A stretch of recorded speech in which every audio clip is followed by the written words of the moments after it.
Chapter 3184. Yi Qing Luo continued to stand at the entrance. Yin Xiao Yi brought over a wooden chair with a backrest and carried it to the entrance. "Don't stand there in a daze. Go sit at one side." Saying that, she placed the wooden chair behind the door on the right side of the inn. "Don't you know that you're now the worship target of the soldiers? How much pressure do you have to stand at the entrance?" Yi Qing Luo, standing at the entrance, could give them pressure? Yin Xiao Yi pulled her and pressed her onto the wooden chair. "Your imposing manner is too strong, not to mention the soldiers. Even I am afraid." Yi Qing Luo rolled her eyes at her. This tone, this action of pulling her onto the wooden chair without any explanation. She really couldn't tell that Yin Xiao Yi was a little afraid of her. "Just wait here slowly. I won't comfort you." Yin Xiao Yi smiled as she patted Yi Qing Luo's shoulder. "I've seen the outcome of Beiyuan consoling you. Although I have slut gene, but in terms of PDA skills, I'm not as good as you, so I won't seek abuse." Saying that, Yin Xiao Yi waved her hand and entered the inn. Yi Qing Luo, Plastic Brotherhood. But it was because of Tang Beiyuan and Yin Xiao Yi, this gentle and overbearing concern, which made Yi Qing Luo's mood relaxed. She leaned against the chair, not knowing how long she had waited. It was until a tall and burly figure walked out from the inn, breaking the silence. "Imperial Madam," Grand General cupped his hands towards her. "Sovereign would like to invite you to the backyard for a gathering." "Backyard?" Yi Qing Luo raised her brows. "Sovereign Gu hasn't left yet?" Grand General replied. "Sovereign had already left in the afternoon and just rushed over, asking me to look for Imperial Madam." Yi Qing Luo narrowed her eyes. Could it be? Was he going to give her a reply regarding the Azure Dragon Pearl? Yi Qing Luo stood up. "I'll go over now." She took a look at the direction of the city gate. Following that, she retracted her gaze and strode into the inn. Yin Xiao Yi was nestled in Xiao Jin's arms, sitting by the counter, grinding the medicinal herbs. Hearing that, Yin Xiao Yi raised her eyes and smiled. "Not waiting for the Overlord? Wait for me. I'll be right back," Yi Qing Luo said and walked towards the backyard. Behind him, Yin Xiao Yi's ridiculing voice could be faintly heard. "Can you even substitute for waiting for your own man? Aren't you afraid that my slut gene will be jealous?" "I'm not jealous. I'm not jealous. I'll wait with you." Yi Qing Luo, damn it. Showing off the dogs? Yi Qing Luo expressed that she couldn't hear anything as she walked into the backyard and isolated their voices behind her ears. He stepped in the backyard and walked for a while. Gu Ming was sitting at the original place, and when he saw Yi Qing Luo coming, he immediately stood up to welcome her. Yi Qing Luo's vision fell onto another figure. The person sitting beside Gu Ming was not the East Wave Sovereign that he had seen in the afternoon. Instead, it was another person who was obviously plump. Yi Qing Luo raised her eyebrows and looked at Gu Ming in confusion. Gu Ming hurriedly welcomed Yi Qing Luo over. "Miss Yi, this is the sect master of East Continent's Jade Dome sect, Hao Nanren, Brother Hao. The East Wave Sovereign has already told Brother Hao about Lady Knight's request today. Brother Hao wishes to personally meet Lady Knight and discuss the cooperation with her." Hao Nanren, this name, really elegant and refined. But, looking at the green circles under his eyes, he was obviously a cultivator, but his legs were weak. This was obviously excessive. How is this a good man? He was more like a scum. Chapter 3185. Gu Ming smiled. "Brother Hao, this is West Continent's heroine, Three Springs Sect's 7th Miss, Yi Qing Luo, Three Springs Sect." Hao Nanren's face sunk slightly as he squinted his eyes, filled with suspicion. "I have heard rumors about Yi Qing Luo, but rumors are after all rumors." When Gu Ming heard this, the expression on his face immediately changed. He was about to stop him, but Hao Nanren interrupted. "Yi Qing Luo looks like she's only 14 or 15 years old. Can she really defeat the secluded palace and deal with the monsters sent by them?" As he said that, he looked towards Gu Ming. "Brother Gu, have you been cheated?" "Brother Hao." Gu Ming's face turned steely as he shouted at Hao Nanren. "What do you mean?" You said you want to see the expert who can save South Continent. If you don't want Yiqing Luo to help East Continent, then please leave. Gu Ming was really annoyed. Hao Nanren then restrained the arrogance on his face as he smiled and put his hand on Gu Ming's shoulder. This is also a reasonable guess. This lady looks so young. How do you expect me to believe? Ah. Hao Nanren hadn't finished his words. Suddenly, he let out a short shriek. Gu Ming only felt a gust of cold wind on his cheek. Then, he saw Hao Nanren, who had his arm around his shoulder just a moment ago, suddenly fly backward. A remnant wave of profound energy stayed by his side. Gu Ming's forehead was filled with cold sweat. He didn't need a guess to know. This was definitely Yiqing Luo's doing. This speed, neither of the two of them had noticed it. In fact, they had even managed to react to it. Especially, Hao Nanren was at least 70 to 80 kilograms. But he was easily thrown to the ground by Yiqing Luo. Ah, pain. It hurts. Hao Nanren sat on the ground. The fats on his body were trembling. His features were twisted in pain as he stared at Yiqing Luo malevolently. You slut, how dare you hit me? Hao Nanren's voice just ended. In front of him, an afterimage suddenly floated. That plump neck was tightly gripped by a slender fair hand. That finger was ice-cold and bone-chilling. He even used a bit of strength. Hao Nanren struggled for a while, but he couldn't break free from the grip of these hands. Missy, please have mercy, have mercy. Gu Ming immediately pleaded and rushed forward. Brother Hao, ahem, the sect master of the Jade Dome sect, is just... Gu Ming racked his brains to think of an excuse for Hao Nanren. Even the way Gu Ming addressed Hao Nanren had changed. He was indirectly distancing himself from Hao Nanren. Hao Nanren wanted to die. He didn't want to. The South Water Continent still needed Miss Yi and Di Zun's help. Naturally, it was impossible to offend Yiqing Luo because of Hao Nanren. Hao Nanren was so scared that his face turned pale as he trembled and stared at Yiqing Luo. You? Let go of me. Do you know who I am? I don't care who you are. Yiqing Luo didn't think much of it and lowered her gaze slightly. Hao Nanren's eyes widened as he stared at her beautiful face. Hao Nanren was so mesmerized by this beauty that he lost his soul for a moment. But a burst of intense pain on his neck made him regain his senses. He spoke in a hoarse voice. Don't you want the Azure Dragon Pearl if you dare to kill me? You will never get the Azure Dragon Pearl for the rest of your life. Dong! The sound of a heavy object landing on the ground was heard. Hao Nanren's plump body landed heavily on the ground. He sat on the ground on his butt. Chapter 3186. Hao Nanren grimaced in pain. His entire face looked extremely comical. He angrily stood up from the ground and looked extremely embarrassed. Little bitch, let me tell you, you can forget about getting the Azure Dragon Pearl from me. The anger in Hao Nanren's heart was surging up. Damn little slut. She was the one who begged him for the heirloom treasure of the Jade Dome sect. How dare they treat him like this? Huh. Initially, he was still thinking that such a beautiful young lady, if she was willing to spend a night with him. Moreover, the monarch had made a promise. It was not impossible for him to lend the Azure Dragon Pearl to this girl. But this girl really didn't know what was good for her. Hao Nanren clenched his fists, turned around, and walked away. There's no room for negotiation. Brother Hao, Jade Dome sect master. Gu Ming hurriedly went up to stop him as he looked at Yiqing Luo awkwardly.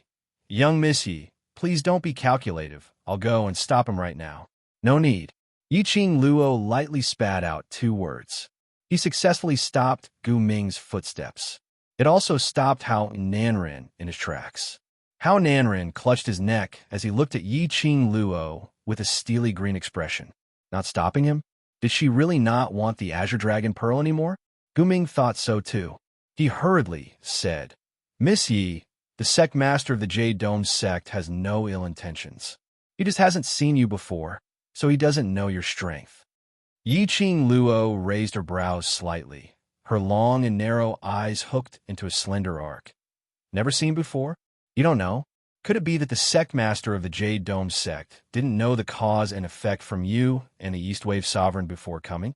All of Gu Ming's words were stuck in his throat. He could not refute that. Yiqing Luo continued to laugh lightly. Since Jade Dome sect Sovereign is willing to rush over from East Tide Continent to South Tide Continent, then you naturally understand the implications and consequences of this matter. But Jade Dome sect Sovereign still doubted my ability. Then isn't this considered as doubting your and East Tide Monarch's foresight? Gu Ming's mouth moved, but he couldn't say a word. If Jade Dome sect master wishes to leave, then scram on your own. Yiqing Luo looked askance at Hao Nanren with a smile, which didn't look like a smile, but in between her brows, there was a chilly intent. You. Hao Nanren was so angry that his face turned pale. Arrogant. He was too arrogant. Did she really think of herself as a savior? Beg her? Ha! Dream on. Hao Nanren was so angry that his whole body was trembling. He strode towards the back door of the backyard. Gu Ming's face was in a dilemma. His vision kept shifting between Yiqing Luo and Hao Nanren as he anxiously walked back and forth. Hao Nanren's figure was about to disappear around the corner. Gu Ming slapped his arm and chased after him. Brother Hao, don't be so impulsive. You came all the way here from the East Billow continent because you believe me and the East Billow Sovereign, right? What are you doing now? Gu Ming persuaded him with kind words. Hao Nanren was stopped and thought that it was Yiqing Luo who hinted Gu Ming to chase up. He became even more confident, and the expression on his face became even more arrogant. I'm here to give you and the Sovereign face. That little bitch is so arrogant. She doesn't even put us two sect masters in her eyes. Right now, what she wants is our sacred beast orb. Who knows, in the future, she might even want the position of our sect master. Gu Ming's lips twitched. The East Billow Sovereign had personally said that he wanted to offer the position of East Billow Continent's monarch directly to Yiqing Luo, but was rejected by her, although the status of the four great sects as compared to the royal family was much higher. Chapter 3187. Brother Hao. Gu Ming took a deep breath and did not continue to dissuade him. His voice sank. You really don't want to cooperate? Hao Nanren was sensitive to Gu Ming's emotional changes. His fat face trembled. His eyes narrowed into slits, concealing the scheming in his eyes. Since he was willing to come to the South Billow continent, he naturally had the intention to cooperate. If the East Wave Sovereign agreed to his requests, the Jade Dome sect will become the #1 force in the East Wave continent. The East Water royal family was no longer able to contain the Jade Dome sect. As for the Azure Dragon Pearl, although it was the heirloom of the Jade Dome sect, it was not a treasure. But after all, no one knew what it was for. It was better to lend it out for a period of time in exchange for the future of the Jade Dome sect. At that time, he was not afraid that he would not be able to get the Azure Dragon Pearl back after lending it out. But Yiqing Luo's attitude made him unable to lower his face.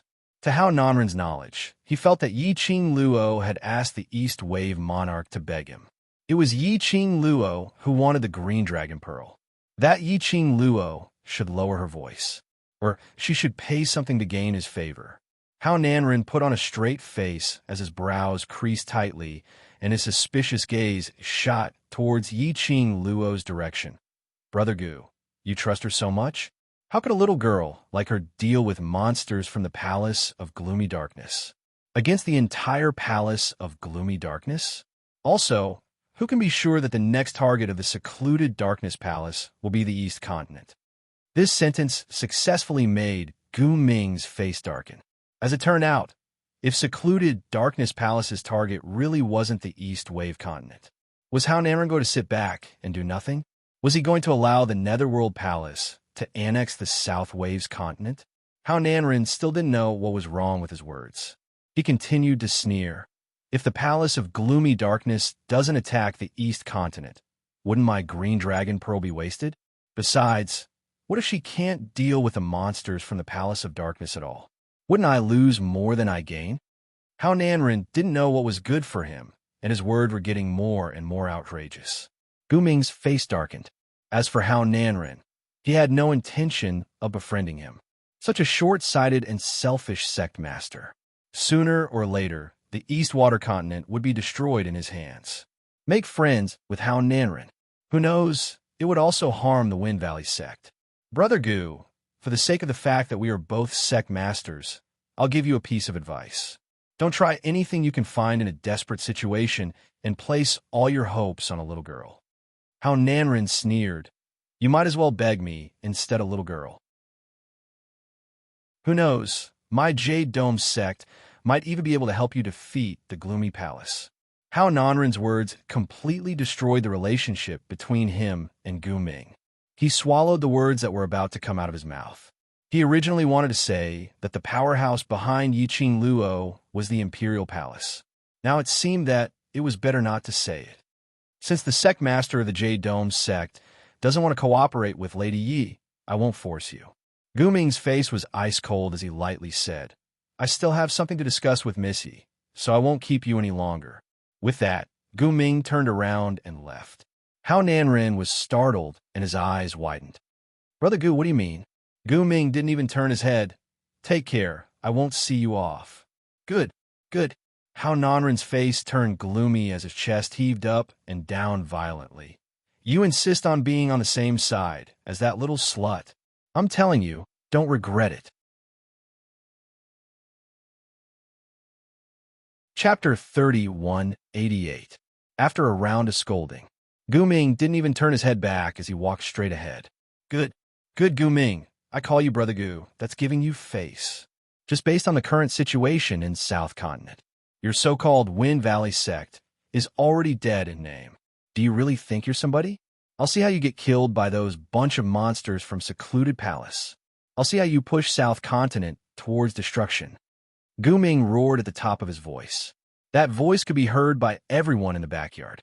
Yiqing Luo naturally heard it clearly. But even if Hao Nanren didn't intentionally increase his tone, as a profound cultivator, she could hear their conversation from the start to the end.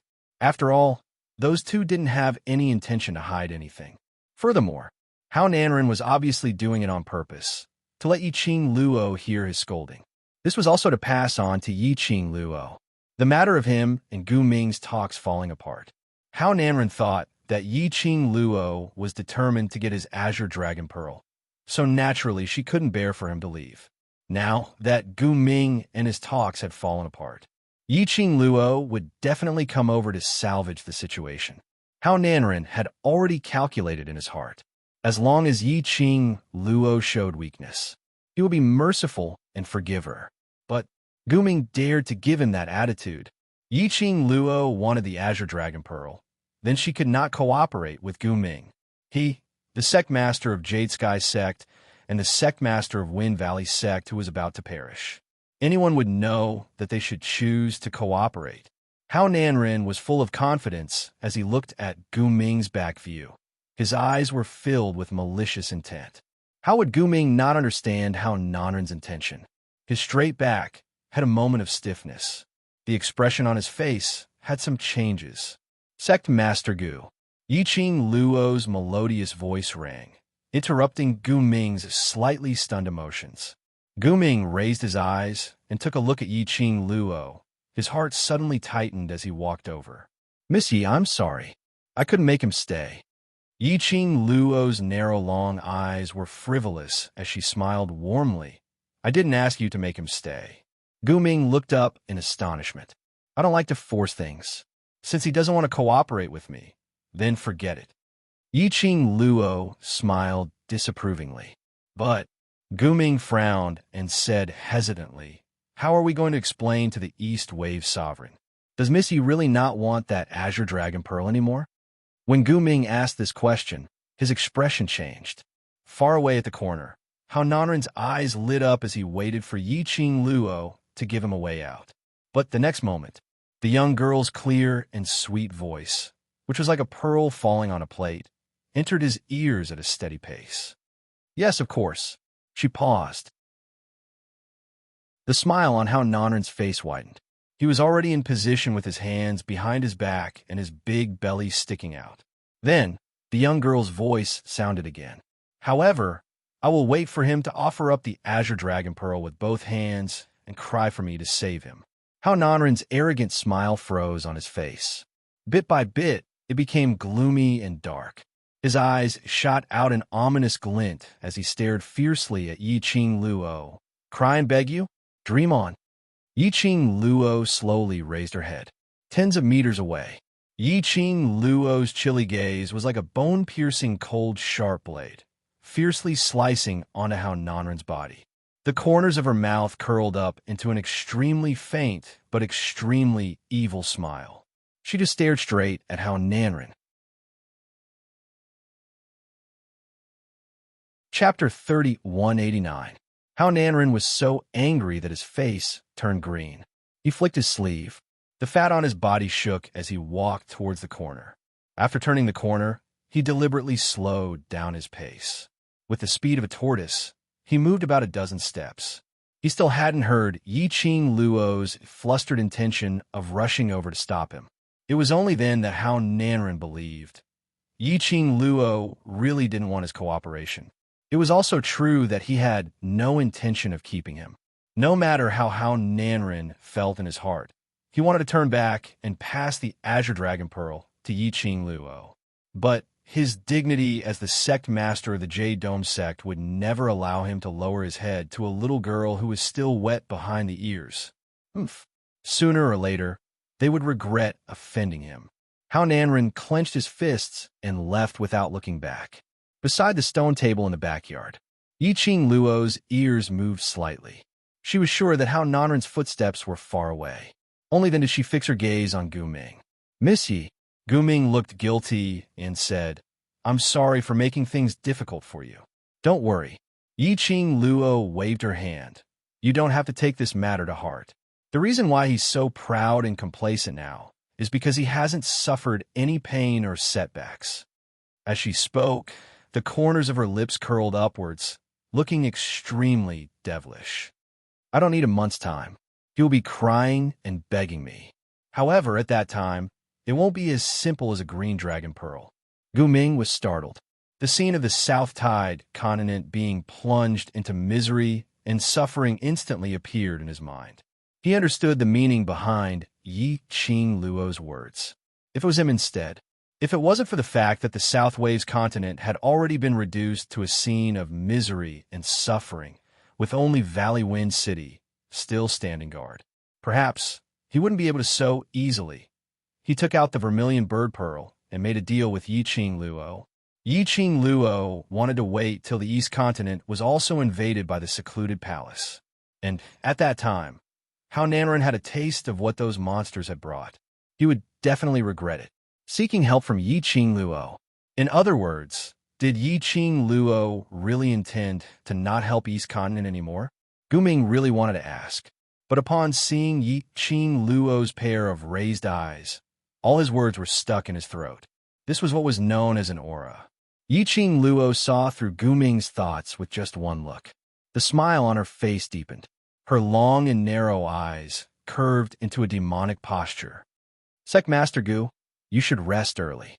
Who knows, the people from the Palace of Seclusion might launch a surprise attack.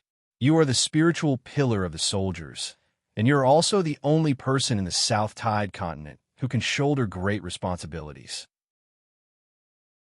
Don't let these insignificant matters affect you." Gu Ming cupped his hands and nodded. After settling the matters here, Yi-Ching Luo only wanted to hurry to the door and wait for Dmo Xian's return. He had only taken a few steps.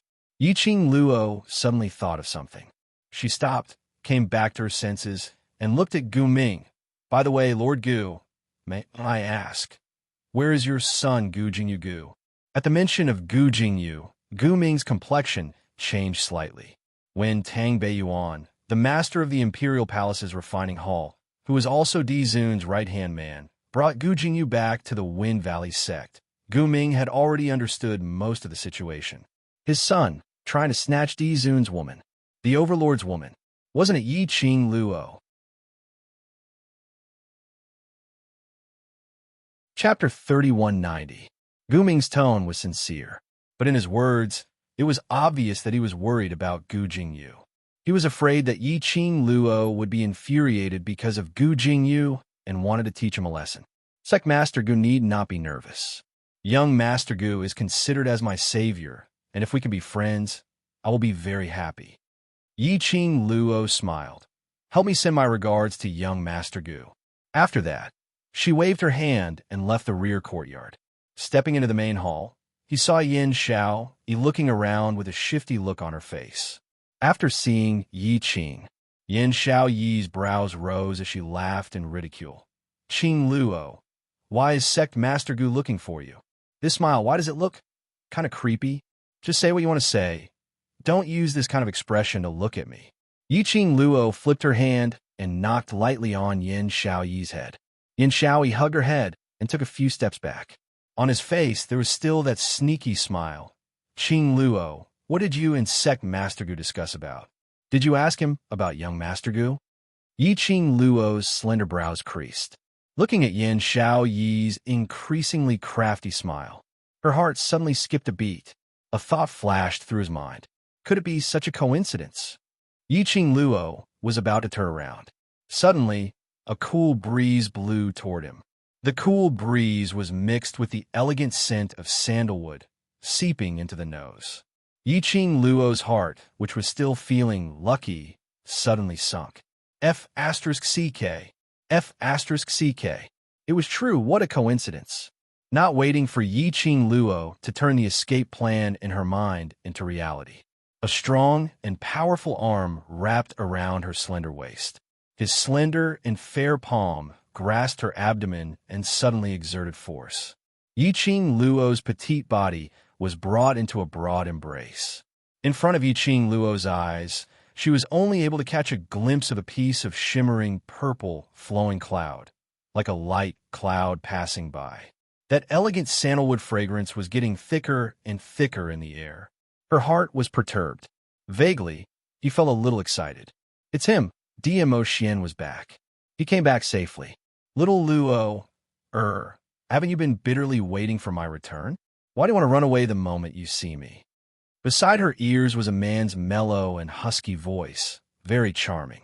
Her voice was clearly gentle, but Yi Qing Luo could tell that under that gentleness, there was a faint intention to settle scores.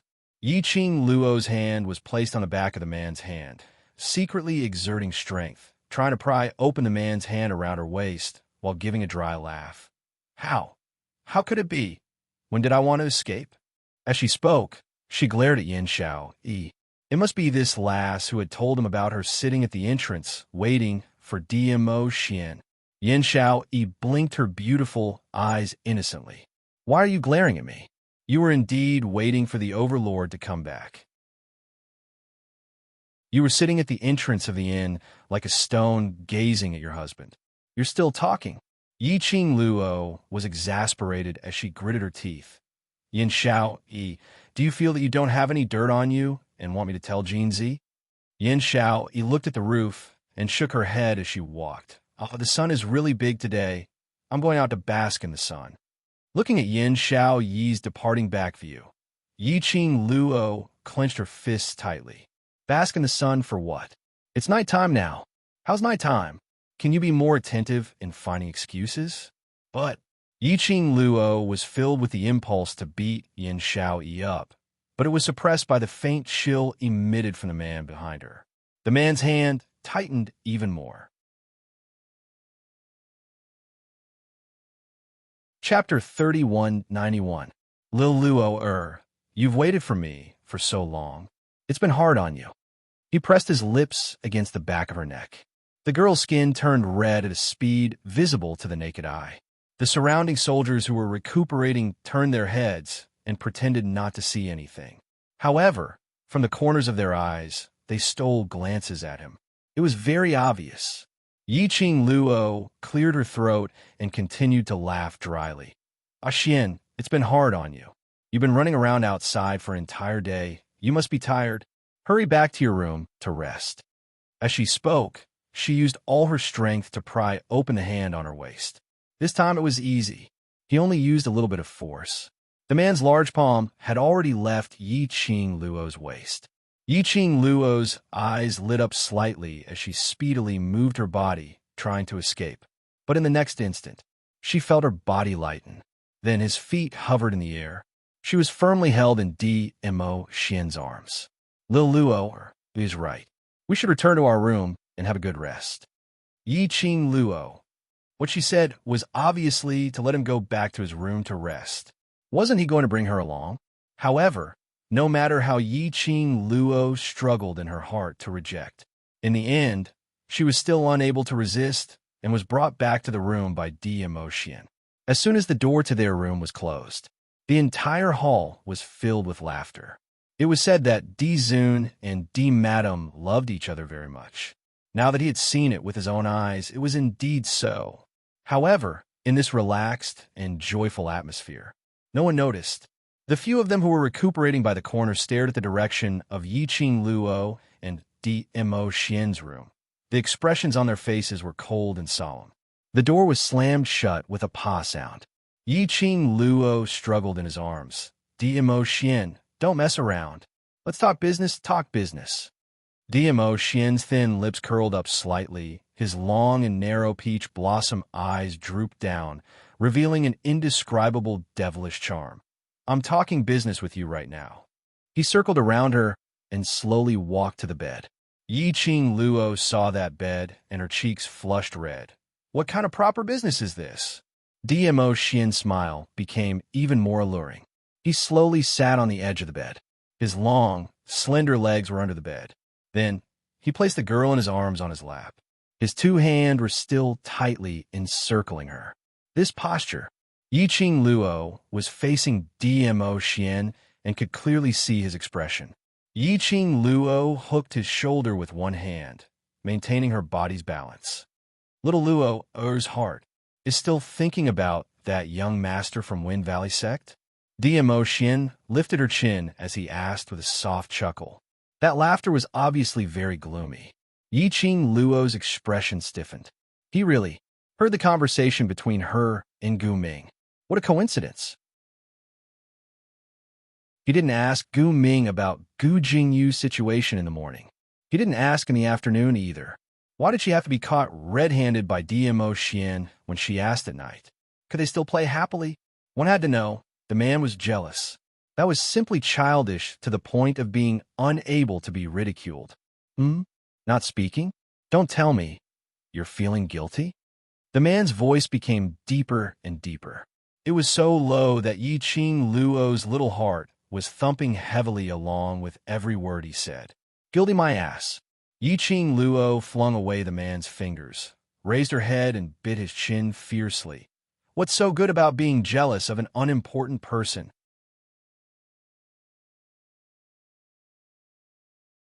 Chapter 3192. I don't care about him. Yiqing Luo shrank back when she saw the man's gloomy expression. After all, you asked Beiyuan to personally send him back to the Wind Valley sect. This isn't an honor for the Wind Valley sect. It's a disaster. I really admire Sect Master Gu's character, so I just want to ask him what he thinks about Gu Jingyu, and if it will affect my cooperation with him. Yiqing Luo explained and widened her eyes. This has nothing to do with caring about him. Mo Xian squinted his peach blossom eyes. I don't care. Anyway, I'm not happy when you mention him. Yiqing Luo, is it really good for you to behave like a little kid who didn't get any candy? Your Mo Xian's moral integrity has dropped to the ground. Is it really good? Lil Luo made me unhappy. Should I punish Lil Luo? The man's husky voice was so sexy that it made one's heart feel as if there was a feather constantly teasing it. Yiqing Luo heard the danger in the man's tone. Her petite body moved back to hide. Suddenly, her waist tightened. The male pheromone's breath hit her in the face. He sealed his lips with hers. That domineering energy, leaving Yiqing Luo nowhere to escape. To put it bluntly, Mo Xian's childish tantrum was to find an open and above-board excuse to do such things to her. Not knowing how long had passed, Yiqing Luo was already in a daze from the kiss. Her eyes were half open and somewhat dazed. It was until the man's satisfied, deep laughter floated down from the top of her head that Yiqing Luo regained her senses. You? Emotion. Yiqing Luo flew into a rage out of humiliation and punched the man's face. It was just that her strength had been drained from her body, so when she swung it down, her strength was also very weak. It was totally tickling. DMO Xian held the little hand that was violently on his face and brought it to his lips as he kissed it gently. Lil Luo, still want it? Why not invite me? DMO Xian's husky voice was full of magnetism. Yiqing Luo stared at him angrily. Want your head?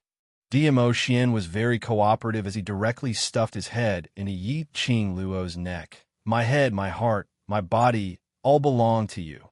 Yiqing Luo. Immediately following that, DMO Xian added another sentence. So, Lil Luo, do you want to check these things that belong to you? Inspection? Stripping for inspection? Was there a need to act like a hooligan with a straight face? Yiqing Luo stretched out her hand, and her slender fingers pinched DMO Xian's head, which was resting on her shoulder. Get lost. After she was done, Yiqing Luo moved her shoulders and flung the man's head away. DMO Xian felt aggrieved as his shimmering peach blossom eyes pretended to put on a pitiful look as he gazed deeply at Yiqing Luo. His voice was deliberately low and magnetic. Lil Luo, do you really have the heart to reject me? You really don't want to check it. The corners of Yiqing Luo's mouth twitched as she raised her hand once again and slapped the man's head. You've created such a huge, jealous drama, and your motive has already been achieved. Hurry up and get down to business. DMO Xian seized the opportunity to grab her little hand. Using a little strength, the young lady fell into his arms once again. Lil Luo just refuses to fall for it. This motive of mine is very difficult to achieve. The man's languid voice drifted into her ears. Yiqing Luo leaned into his arms as she was too lazy to struggle. Stop it.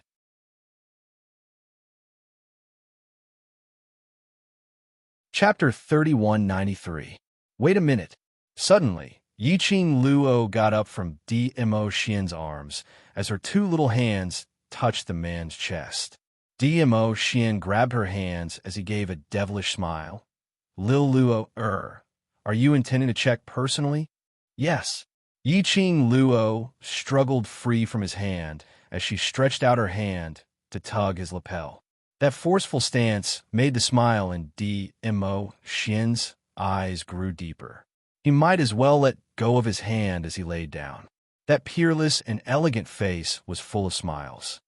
Come on, Lil Luo, The minute he laid down, Yiqing Luo tugged at his lapel, and along with his strength, it opened up.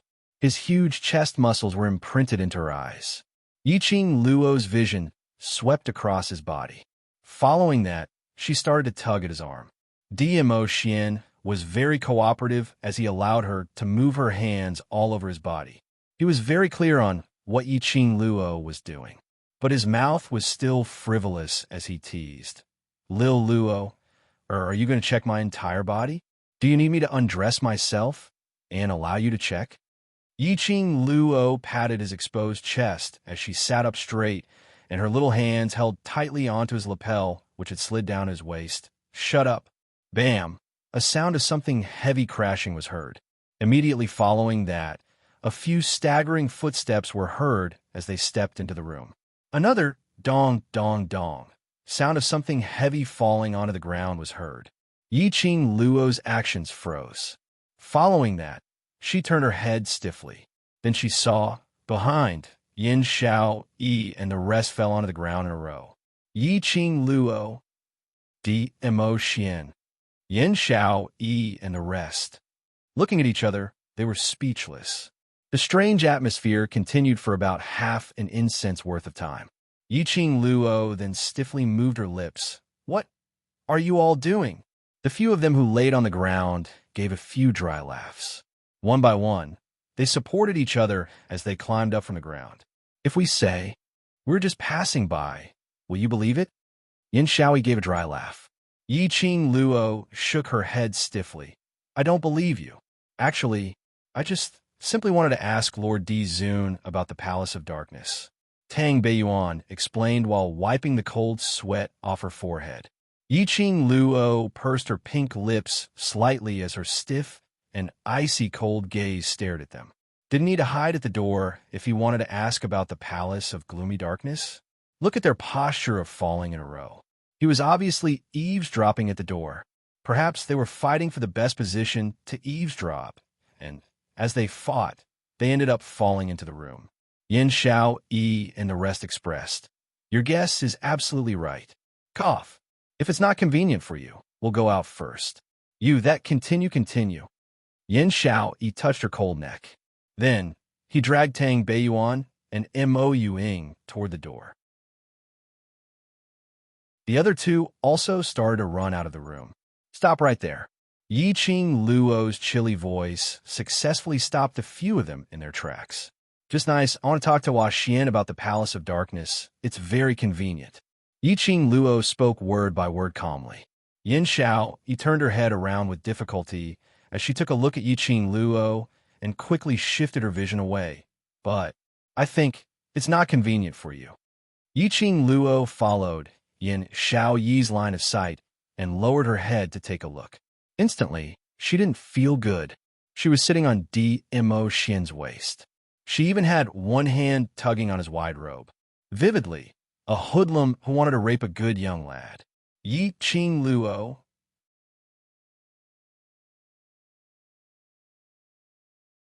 Chapter 3194. In front, a row of people shook their heads in unison. Yiqing Luo. All right, even she herself didn't believe it.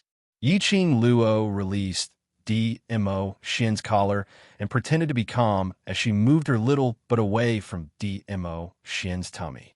Following that, she jumped down the bed unhurriedly and calmly gathered her messy robe.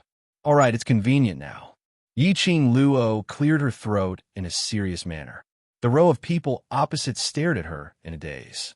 Yiqing Luo narrowed her eyes. Why? It's not convenient for you? The few of them shrunk their necks neatly. Convenient. Convenient. There's no other time more convenient than now. Yiqing Luo smiled. Then go sit by the side. The few of them rushed to the front hall and sat on both sides of the tea table. Yiqing Luo continued to smile as she glanced sideways at the evildoer who was still lying on the bed with a devilish smile on his lips. Still not getting up? Lil Luo is actually not shy anymore. Mo Xian stood up lazily as his slender fingers gently gathered his robe. That action was extremely slow. That posture was extremely elegant, as though it was a slow-motion scene playing an artistic performance. It was obviously just a simple tidying of his robe, but it made the man display a kind of captivating charm. Yiqing Luo was expressionless. Why should I be shy? You're my man. Even if we do any intimate actions, that's normal. The smile on Mo Xian's face became even more radiant. He stood up and stood side by side with Yiqing Luo. Really? Since Lil Luo feels that it's normal, then later when we sleep, I don't even think about it.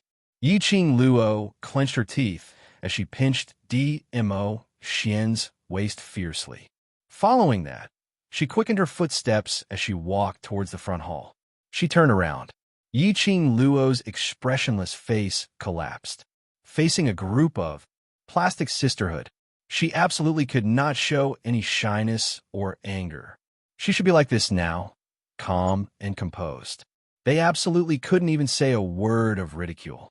Adjusting the expression on her face, Yiqing Luo stepped into the front hall. 5 young ladies sat upright and still, not daring to look around. Yiqing Luo found an empty seat and sat down calmly. Mo Xian followed closely as he walked over. The 5 girls became even more nervous. Yiqing Luo beckoned to Mo Xian and pulled him to her side to sit down. The entire room was silent. No one spoke first. Yiqing Luo's vision swept past their faces. Didn't you say you have something to ask? Why are you still daydreaming? Yin Xiao, Yi, and the rest. We really know our mistakes. Your aura is so strong. How would we dare to open our mouths and ask? Since you're not going to ask, I'll ask first. Yiqing Luo retracted her vision as she looked at Mo Xian Have you found the base of secluded Darkness Palace in South Waves continent? DMO, Xian replied seriously. I've already scouted out the route. Yi Qing Luo's eyes lit up.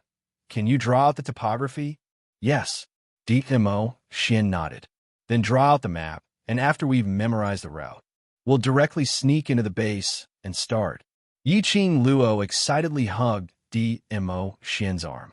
Qing Luo, your meaning is, we'll directly attack secluded Darkness Palace's base?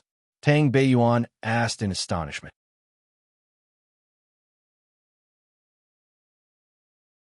Chapter 3195. If we wait passively for the Dark Abyss Palace to attack, the initiative will fall into their hands. Yi Qing Luo's eyes sunk slightly. Moreover, Nether Palace already knows that Xian and I are in South Wave Continent, and the Imperial Palace's disciples are gradually rushing over. Plus, they know that we have a way to deal with the corpse puppets. Once the Palace of Gloomy Darkness attacks, it means that they are fully prepared. However, if we take the initiative to attack and kill our way into their base, at that time, the Palace of Darkness will be caught off guard. Saying that, Yi Qing Luo's eyes curved as she looked at DMO Xian. Xian, am I right? Yes. DMO Xian's thin lips curved upwards. His broad palm gently covered Yi Qing Luo's furry little head. Then, under everyone's jealous gaze, he slowly shifted his gaze to them. Little Luo is right. Rather than passively taking a beating, it is better to take the initiative and attack. As long as we destroy the Palace of Gloomy Darkness base in South Waves Continent, it will basically be impossible for them to invade South Waves Continent. Yin Xiao, Yi, and the rest. He kept cursing in his heart. Although His Majesty said it in a serious manner, his face looked like my wife is beautiful and everything she says is right. What's going on? But before we go, we must make preparations. DMO Xian's expression turned solemn. Moreover, the ones who will attract the firepower are you and the Imperial Palace's disciples. Tang Beiyuan's expression froze. I will lead the Imperial Palace's disciples well. Yin Xiao nodded solemnly. We will try our best not to be a burden. Wait. Yi Qing Luo patted DMO Xian's shoulder. What about me? Follow me. We'll act in secret. DMO Xian held her little hand. You must promise me that you will listen to my arrangements and not act on your own. He exerted a bit of strength in his arms, and the girl's delicate body fell into his embrace. If you don't listen to me, I won't let you come with me. Yi Qing Luo knew that the battle in the Miao tribe had already made DMO Xian worried. Not long ago, when DMO Xian went to the base alone to scout, she had also experienced this kind of anxiety and worry for a while. How could she bear to let herself get injured and let DMO Xian worry? Her eyes stared seriously at DMO Xian as she nodded her head vigorously. I will definitely follow you closely. DMO Xian patted her little head as a reward for her obedience. Their eyes met and warmth spread. Yin Xiao, Yi, and the rest. How could this kind of behavior of showing off their affection at the slightest disagreement be acceptable? When I was scouting the way, I came across a mechanism. Below the mechanism is the place to refine corpse puppets. DMO Xian hugged Yi Qing Luo, not intending to let go as he continued to say, there are at least thousands of defective goods inside, at least. There are more than 10 cultivators repairing those defective goods. Should be trying to upgrade the defective goods. More than 10 profound practitioners.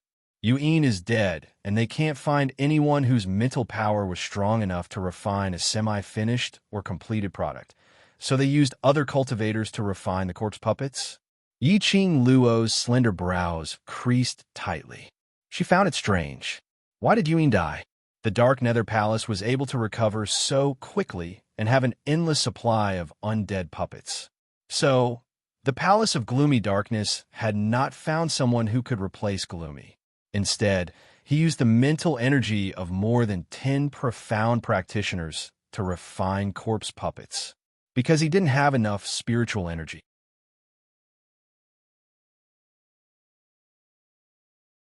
Chapter 3196. To exterminate the Palace of Darkness's base in South Water Continent. The most important thing was to exterminate those corpses and the cultivators who refined them. They are in charge of attracting the attention of the Palace of Darkness's disciples. You and I will sneak into the secret room and settle those corpses. DMO Shin suddenly tightened his grip as his voice was deep. Remember, you must follow me closely and be obedient. I know, I will be obedient. Yiqing Luo pouted. DMO Shin pinched her nose. Your mental power is not enough to deal with those corpses. You're not willing to listen to me? I'm willing. I can't be any more willing. Yiqing Luo hugged his palm as she whispered. This is in front of my sisters. Can't you leave some face for me? Yen Xiao, Yi, and the rest. Face. It didn't exist, all right. The next day, Yiqing Luo and DMO Xian walked out of the house hand in hand. Outside the inn, the orderly and loud sound of the soldiers' training could be heard. That orderly and deep voice added a bit of blood to the morning. After recuperating for 2 days, the soldiers' injuries were almost healed. There were a few, slightly more serious injuries lying in the main hall. The other soldiers were already training outside. Yiqing Luo and DMO Xian went downstairs and walked to the main hall. Yen Xiao, Yi, and Xiao Jin served the breakfast which they had prepared. Yiqing Luo ate a few mouthfuls. Suddenly, a burst of excited laughter resounded throughout the inn. Immediately following that, a room door on the second floor opened and a slender figure rushed out. That person was obviously extremely excited.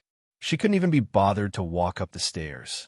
She directly leapt down from the second floor and flipped over in front of Yiqing Luo. Qing Luo, look, what is this? The lady spoke agitatedly as she stretched out her hand. With a flip of her fair palm, Yi Zichen's eyes lit up. A dazzling fan that seemed to be burning with raging flames appeared in her hand. Yiqing Luo's eyes lit up as she stood up. Glower flame fan. Although, there was a huge change in its appearance. But Yiqing Luo could still recognize that this was her glower flame fan. The connection between her soul and the glower flame fan couldn't be faked. The ghastly flame fan is indeed a weapon that can grow. Tang Beiyuan was extremely excited. I spent an entire night, and not only did I manage to fuse my mind power with the glowing flame fan, but I also managed to upgrade its quality. That is to say, the glower flame fan is now a legendary grade spiritual weapon. Yiqing Luo's heart started to beat wildly. She stretched out her hand and took the glowing flame fan. As soon as he touched it, he felt a burning sensation. This was the feeling of the glowing flame fan resonating with his soul. The glowing flame fan in his palm began to sway slightly. Yiqing Luo seemed to be able to hear a tiny voice ringing beside her ear. Yiqing Luo's fingers gently stroked the glower flame fan. Shortly after, he slowly unfurled the glowing flame fan. The bewitching red light moved like raging flames.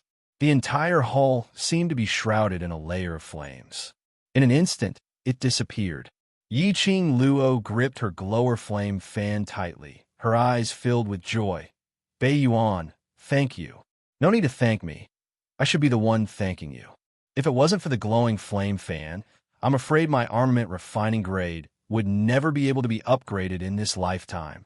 Tang Beiyuan shook her head and then waved her hand agitatedly. No, I have too much feeling now. I need to go back to my room and continue to refine some weapons to fight against the undead puppets. Eat slowly.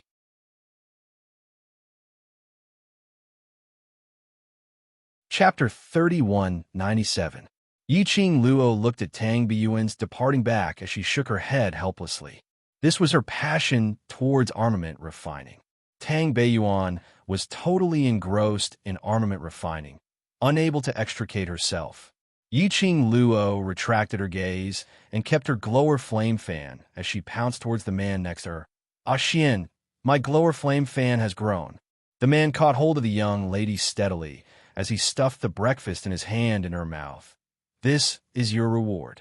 Yiqing Luo nudged her little head against his chest Xian, my glower flame fan has grown and even fused with the serene Yin's mental energy. Little Luo is awesome. DMO Xian put down the chopsticks as his arms supported her swaying little body. Don't you understand what I mean? Yiqing Luo raised her head as her chin rested on his chest. Her sparkling eyes stared at him as she blinked her eyes. DMO Xian's peerless appearance curled his thin lips. I've already rewarded you and praised you. Still not satisfied? Or, this action of yours is reminding me of another form of reward? The latter half of his sentence was suppressed as it was extremely magnetic. As he said that, his eyes were filled with a dim glow as he gazed deeply at her lips. Yiqing Luo's cheeks suddenly blushed. She might as well be too lazy to act coquettishly. She propped herself up as her little hand hooked onto DMO Xian's neck. You have to accompany me to try out the glower flame fan's current effect. No way. DMO Xian rejected without even thinking. It's too dangerous. That's why I'm looking for you to accompany me. Yiqing Luo took a step back as her two hands directly grabbed onto DMO Xian's neck. Are you accompanying me or not? DMO Xian quietly looked at the young lady's coquettish expression as his eyes shimmered with a hint of a smile. All right, I'll accompany you. Yiqing Luo's eyes were filled with smiles as she hugged onto DMO Xian's arm as she hurriedly walked towards the door. Yin Xiao, Yi, and Xiao Jin, who were sitting opposite each other, exchanged glances. The overlord would agree to Qing Luo's request, not because Qing Luo had used his neck to threaten him, but because of that sentence. That's why I'm looking for you to accompany me, right? They were fed a mouthful of dog food early in the morning. Were they still going to eat their breakfast? Yiqing Luo and DMO Xian had just walked out of the inn's main entrance when they saw the great general and several tens of soldiers, sweating profusely as they trained. Seeing Yiqing Luo, the general turned around and greeted them. Yiqing Luo waved her hand, indicating for them to continue. Pulling DMO Xian along, he walked towards another open space. Because of this war, Goofing City was almost destroyed. There was a lot of open space. Yiqing Luo looked around, trying to find a place where she wouldn't disturb the others to test out the glower flame fan. He had only taken a few steps. Suddenly, a loud noise came from behind. Countless footsteps could be heard, rushing over heavily. Stop right there. Stop right there. Stop right there. There were a few shrill female voices mixed with a lot of messy echoes. Yiqing Luo frowned slightly and turned around. Dozens of commoners swarmed over. Each and every one of them bore a furious expression, which made Yiqing Luo's heart had a kind of ominous premonition. The great general and the other soldiers were also stunned by this scene. Then, he immediately stopped his training and ran over.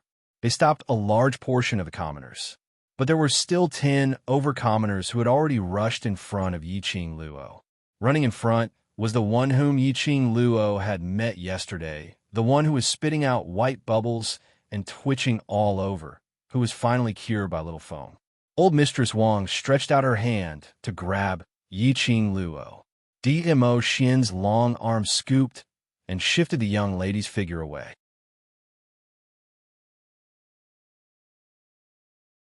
Chapter 3198. You witch. Old Mistress Wang was blocked by the invisible barrier and was knocked back several times. She roared in exasperation.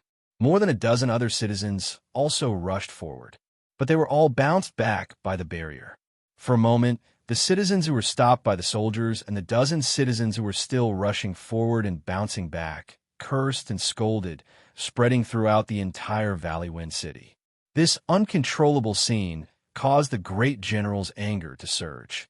He gathered his profound energy and suddenly shouted, "All of you, shut up!" The powerful majesty made the citizens' voices stop abruptly. The general's expression was cold, and his dignified and solemn eyes seemed to be wrapped in frost. He swept his gaze over the citizens and said, "We didn't take the general's words to heart yesterday, did you?" The citizens had an instinctive fear of the soldiers, especially when the general was stationed at the border all year round. His imposing manner was unbearable for the ordinary citizens. All of them lowered their heads and were suppressed by the powerful pressure, not daring to speak. Don't think that I won't dare to do anything to you just because I'm a soldier. The general was obviously very angry by the citizens' behavior today. His face was dark, and the muscles all over his body were tense. His eyes were still filled with anger and coldness. Let me tell you, if you think that staying in the safe zone is too good, then all of you go to the battlefield. No matter man or woman, old or young, sick or disabled. If you want to eat, get lost to the battlefield. The great general's words shocked the commoners, and they all revealed expressions of terror on their faces. Most of the people who stayed in the safe zone were old, weak, sick, or disabled. Those young and strong people had long been sent to various places in the South Wave continent to fight against the Palace of Darkness. Let them go to the battlefield. That was basically using them as cannon fodder. The citizens immediately panicked. Old Mistress Wong, who was still hitting the barrier, suddenly sat on the ground. Her wrinkled old face was full of tears. "General, if we weren't really angry, how could we possibly disturb your morning exercise?" Old Maid Wong cried and pounded the ground. "Great General, you don't know this. The reason why we rushed here in large numbers was because we wanted the murderer to give us an explanation." Old Maid Wong was crying and howling at the same time, but the words he spat out were clear to the ears. "Murderer?" These words caused the great general to frown. "What do you mean by that? Maidservant Yang is dead. She was dead. Died in the safe zone's kitchen." Old woman Wong cried again. "My poor sister. She died so miserably. Her eyes were wide open, and she couldn't close them no matter how hard she tried. She died with everlasting regret." Speaking of old Maid Yang's death, the rest of the people also withdrew their divine senses from their fear of the general. They anxiously stared at the general's expression before carefully adding, "General, although the deaths of ordinary people are not important, but we are also worried that this murderer will extend his hand from the safe zone to you. Yes, yes, yes. You are the heroes who protect the South Tide continent. Nothing must happen to you."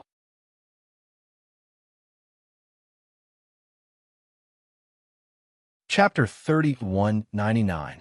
A commoner took the lead. The other commoners seemed to have found a common excuse. They all made it clear that they were doing this for the sake of the soldiers. The commoners' shameless words made the great general laugh out in anger. "Worried about us? Do you think that this general is very stupid and easy to be cheated?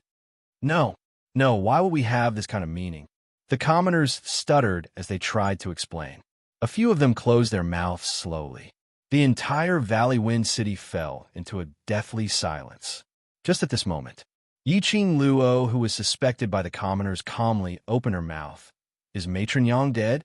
The minute she opened her mouth, immediately, it made the commoners' gazes swiftly shifted onto Yiqing Luo. The moment their gazes met Yiqing Luo, the eyes of the commoners were filled with hatred. Facing the commoners' gazes, Yiqing Luo only curled her lips into a smile as her expression remained calm. She walked out from behind Dmo Xian. She raised her hand. Her fair, jade-like hand was raised. Her slender fingers gently caressed the air. Everyone saw Yiqing Luo slowly walking towards them step by step. That protective screen which repelled the commoners earlier, as though it had never existed before. Seeing Yiqing Luo's figure getting nearer and nearer, the hatred on the commoners' faces were all replaced by fear and terror. All of them shrunk their necks as they immediately retreated, until Yiqing Luo stood not too far away from Matron Wong. A trace of disdain and ridicule appeared on her beautiful face. "I have to say something on behalf of the great general." She spoke in a cold voice. "If the great general really doesn't care about your lives, then he wouldn't have built a so-called safety zone just for you. In the great general's and all the soldiers' hearts, your lives are more important than theirs." She paused as her gaze swept past those commoners. Her gaze went straight past those commoners as she looked towards the safety zone at that half-open door. She spoke coldly again, "Sacrificing so many soldiers' lives to protect you, but you have such thoughts. I really feel bitterly disappointed for the soldiers. The commoners were so shocked by that gaze that their spines turned cold. All of them broke out in a cold sweat. Now let's talk about Matron Yang's death. Yiqing Luo squinted her long and narrow eyes. What has her death got to do with me? The commoners were already stunned by the great general and Yiqing Luo's aura. None of them dared to speak again. Their eyes met secretly. Finally, Matron Wang, who was the nearest to Yiqing Luo, spoke out in a trembling voice. Other than you, who else would kill Matron Yang? You're the only one who fought with old maid Yang yesterday, and only you have the ability to kill her. What evidence do you have to prove that it's me? Yiqing Luo sneered. I. Old Mistress Wang's body began to tremble. Even if there's no evidence, it must have been you who killed her. Other than you, no one else would kill old Mistress Yang. Yiqing Luo scoffed. If I wanted to kill her, I could have done it yesterday. You wanted to avoid responsibility, so you killed Grandma Yang on purpose. Do you think that we won't know that you killed him just like that? Old Maid Wang retorted. Enough. The great general bellowed in displeasure. What's with the noise? Let's go take a look at old Maid Yang's corpse first.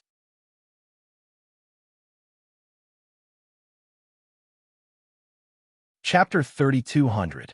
The great general's gaze was deep like a deep pool, unable to see the bottom. He stared at Madame Wang and paused for every sentence. I believe that Madame D is not the kind of person who would secretly kill. I am willing to vouch for Madame D. Madame Wang immediately kept quiet. The others naturally didn't dare to say anything. After the commotion from the commoners, Yiqing Luo's plan to grab DMO Xian to try the glower flame fan had failed. The group of people walked towards the safety zone. Before they even got close, Yiqing Luo could hear the scattered footsteps from the half-open door, which sounded extremely chaotic. She pushed the door open. She could still see a few commoners who hadn't run away in time. The great general's face was gloomy. Where's Madame Yang? A middle-aged woman trembled as she opened her mouth. Here. The middle-aged woman stood at the entrance of the kitchen as she trembled all over. The great general strode forward. Yiqing Luo pulled DMO Xian as she followed up. Pushing the kitchen door open, she saw Madame Yang lying in front of the stove. By the side of Madame Yang, there were a few pieces of burnt wood scattered messily beside her feet. Yiqing Luo walked over slowly. Madame Yang's face was ashen and her eyes were wide opened, reflecting into her pupils. Some of the more timid commoners all screamed out, Madame Wang stood at the entrance, not daring to enter. It's definitely you. You killed Madame Yang. Madame D was in the inn last night, and Madame Yang died in the safety zone's kitchen. The great general frowned as he rebutted on behalf of Yiqing Luo. Everyone here huddles together to sleep, and we can't hear any commotion. Someone opened his mouth. Only a cultivator like her is able to kill Madame Yang silently. Moreover, Madame Yang has always taken good care of us, and we can't wait to be grateful to her. So how could we possibly kill her? Only the person who had a dispute with Madame Yang yesterday is the murderer. Looking at the corpse lying on the ground, the commoners only felt angrier by the minute. Yiqing Luo relied on her cultivator's identity. He snuck into the safe zone and killed old Mistress Yang without anyone noticing. Then the next one, would it be their turn? Did she want to kill all of them? If there was a possibility of endangering his own life. The commoners' hatred and resistance towards Yiqing Luo grew even more intense. Listening to the clamor of the commoners, the great general's face was ashen. He wanted to stop these commoners. Before he could open his mouth, Yiqing Luo's cold voice was heard. Do you need to be so sneaky to kill an ordinary person? You guys are looking down on me too much. Her voice was arrogant and wicked. Between their brows, there was an arrogant, cold smile. To be honest, I feel that killing you would dirty my hands.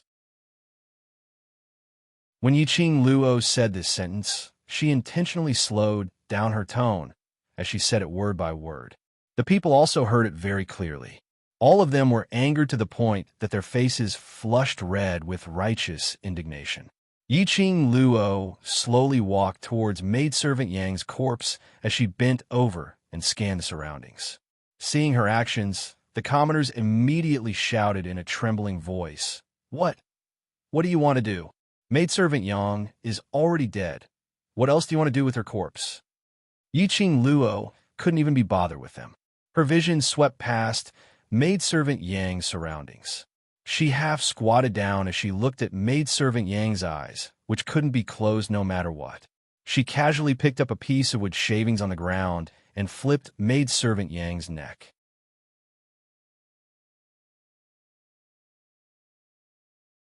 Chapter 32:01. Apparently, she was strangled. Yiqing Luo's slender brows creased slightly. Strangled? Maidservant Yang was strangled to death? What's the matter, Imperial Madam? Did you discover something? Grand General had been paying attention to Yiqing Luo's expression, and on seeing her reaction, he immediately opened his mouth to ask. Yiqing Luo threw away the wood shavings in her hands. Maidservant Yang should be killed by someone familiar. Familiar? Grand General immediately looked outside the kitchen, at those commoners who had an unfriendly expression. To Maidservant Yang, the only people he was familiar with were these commoners. Stop trying to sow discord. You're obviously the one who killed Maidservant Yang, and you're trying to push the blame to us? The commoners were instantly unconvinced. They were just a bunch of old, weak, and disabled people without the strength to even trust a chicken. How could they possibly kill a person? Yiqing Luo's lips curled up slightly as her narrow eyes squinted. According to the current situation, Maidservant Yang should be preparing to cook some food in the middle of the night. These charcoal should be lit in the middle of the night. She pointed to the ground, at the charcoal which was scattered beside the corpse. The expression on Maidservant Yang's face is not fear, but shock. Do you think that if I appeared in the kitchen and wanted to kill Maidservant Yang, would she feel shocked? Or fear? Yiqing Luo crossed her arms as she asked the question with a smile, which didn't look like a smile. The commoners' clamoring stopped. They put themselves in the shoes. If it was them, seeing Yiqing Luo appearing behind them in the middle of the night, with a face full of killing intent, they would absolutely scream out in fear, as they fled frantically. Absolutely could not be. Shock. Then what if? Maidservant Yang was shocked that you were able to sneak into the kitchen without being discovered. You could just kill her directly. Just when everyone was speechless, another voice started to stir up the pace. I'm a cultivator. Is it very difficult for me to do it silently? Yiqing Luo ridiculed as her lips curled upwards. The commoners were gagged as they kept their mouths shut. Yiqing Luo slowly shifted to DMO Xian's side, as her voice was calm. No matter if you believe me or not, this has nothing to do with me. I only want to remind you, why would Maidservant Yang appear in the kitchen to cook food in the middle of the night? And who could it be that appeared in the kitchen and left her in such disbelief that she was so shocked before she died that she couldn't rest in peace? Saying that, Yiqing Luo held onto Mo Xian's arm as she turned around and stepped out of the kitchen. The people were stunned by her aura. He was also shocked by the deeper meaning of her words. No one spoke up to stop him. The general glanced at the soldiers beside him and ordered in a low voice, "Call the military doctor over to check the cause of death.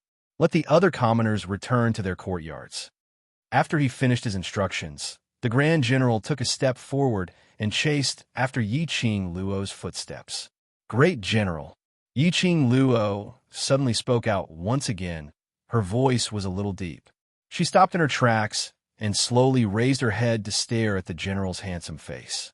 "There is something that I have to remind you of. These commoners were not very cultured, but they could say that they were worried about the soldiers, so they came to find trouble with them. Furthermore, he knew how to flatter them. Would you believe it if I said that there was no one guiding him?" The great general seemed as though he was stunned by Yiqing Luo's words as he stood stiffly on the spot. A pair of dignified eyes, so dark that it was gloomy. How would he not hear the meaning in Yiqing Luo's words? Someone was behind the scenes, manipulating everything. Try to make use of the commoners. To deal with Yiqing Luo.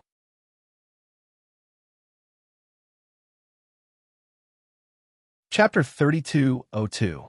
And in the safety zone, the one who could incite the hearts of the people. The Grand General's gaze turned darker and gloomier. He slowly moved his gaze, looking around the people, searching for something. But after searching one round, he hadn't found the person he was looking for. The Grand General's expression turned uglier by the minute. This was their South Waves continent's private affairs. Yiqing Luo had no intention to interfere. She held DMO Xian's arm as she raised her head to look at his handsome side profile. "Ah, Xian, let's go play with the glower flame fan." DMO Xian glanced sideways at her. His shimmering peach blossom eyes were filled with emotions. The two of them held each other's hands as they walked past those commoners who unknowingly moved their feet aside and gave way to the entrance of the safety zone. Suddenly, the safety zone, which had fallen into a strange silence, was heard stumbling footsteps. Matron Wong stumbled as she rushed forward. "No way. You can't leave. Before there's any evidence to prove that you're not the killer, you can't leave this place." She pounced forward as the depths of her old eyes were filled with a chilling glint. Yiqing Luo frowned slightly. This Matron Wong seemed a little strange.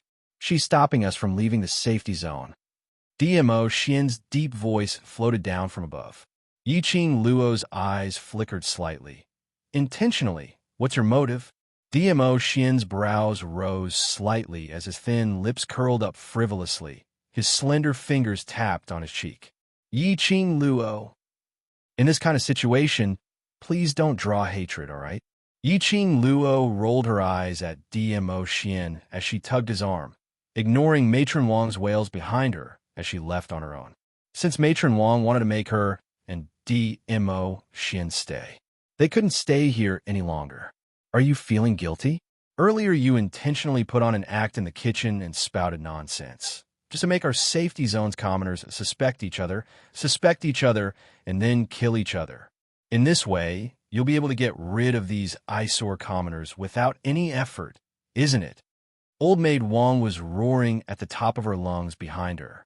"Shut up," the Grand General bellowed furiously. "Matron Yang's death. I will give you justice. Stop fooling around in front of me." As soon as the great general spoke, the soldiers behind her stood in a row, blocking the commoners and Old Woman Wong's path. Old Woman Wong cried unwillingly, "What justice? You're in cahoots with her. How could you possibly give us justice? Aren't you the great general? Are you going to watch us die inexplicably one by one in front of you?" This rebuttal was barbaric to the extreme. The general was so angry that he ordered the soldiers to drag Old Maid Wong away. Yiqing Luo, who was walking to the entrance, frowned slightly. The world was vast, and there were all sorts of people. These commoners were really ingrates that could not be tamed. It was no wonder that they were able to survive until now. It was because of their selfishness that they feared death. However, none of this had much to do with her. She had said everything she needed to say. Whether they listened or not was up to the commoners. After all, when it came to brainwashing, she couldn't be compared to that black-robed lady called Xiao Feng. Just as she was about to leave, she suddenly saw Tang Beiyuan rushing over anxiously. "Overlord, Qing Luo, I've finally found you. What happened?" Yiqing Luo's brows creased.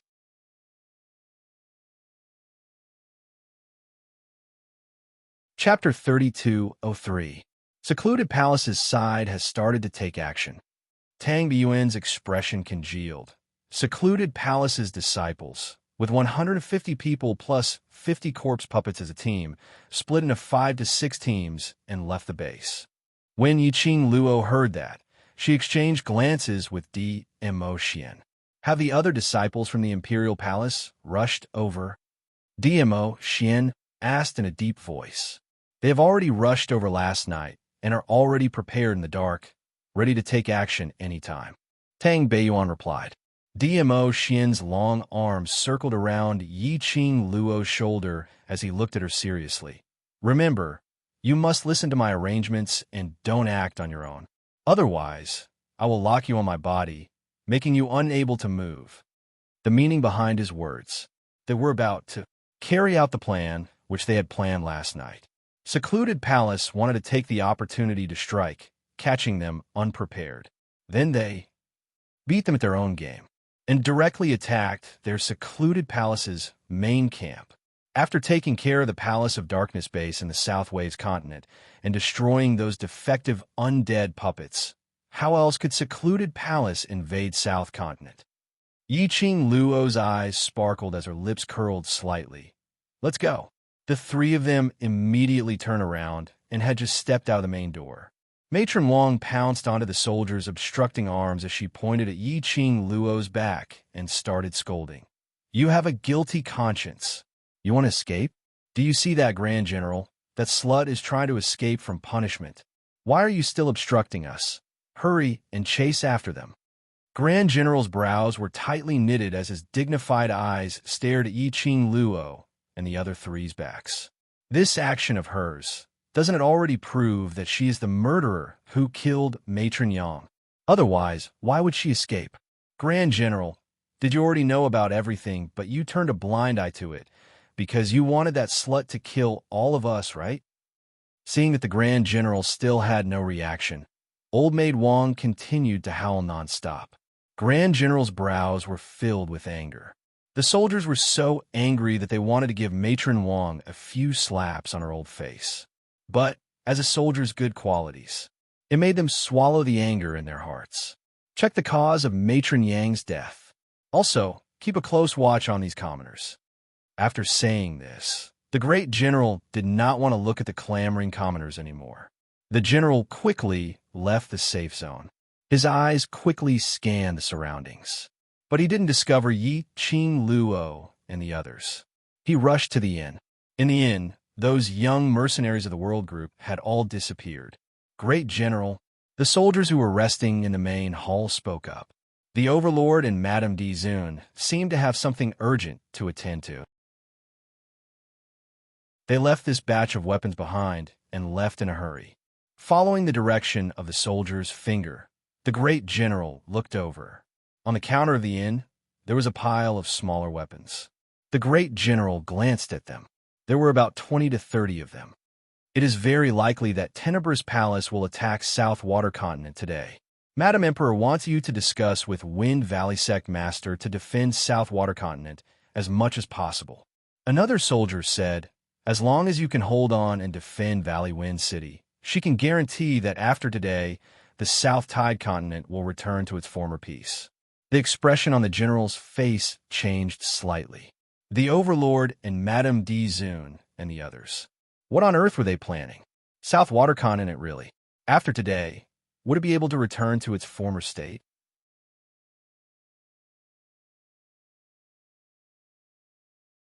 Chapter 32:04. The moment he chose to believe in Yiqing Luo, he could only choose to continue believing in her. I will head over to the Ancient Wind Sect now.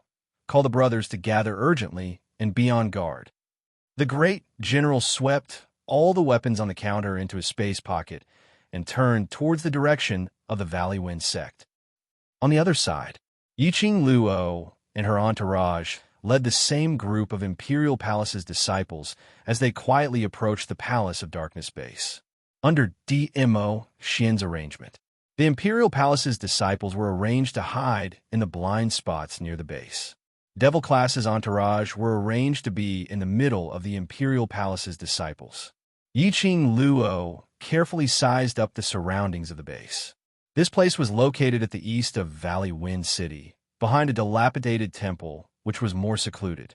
Because of the great battle, no one would pass by here. But it was precisely because this was the place. It was easier for them to arrange the blind spots which they could hide in. Follow me closely.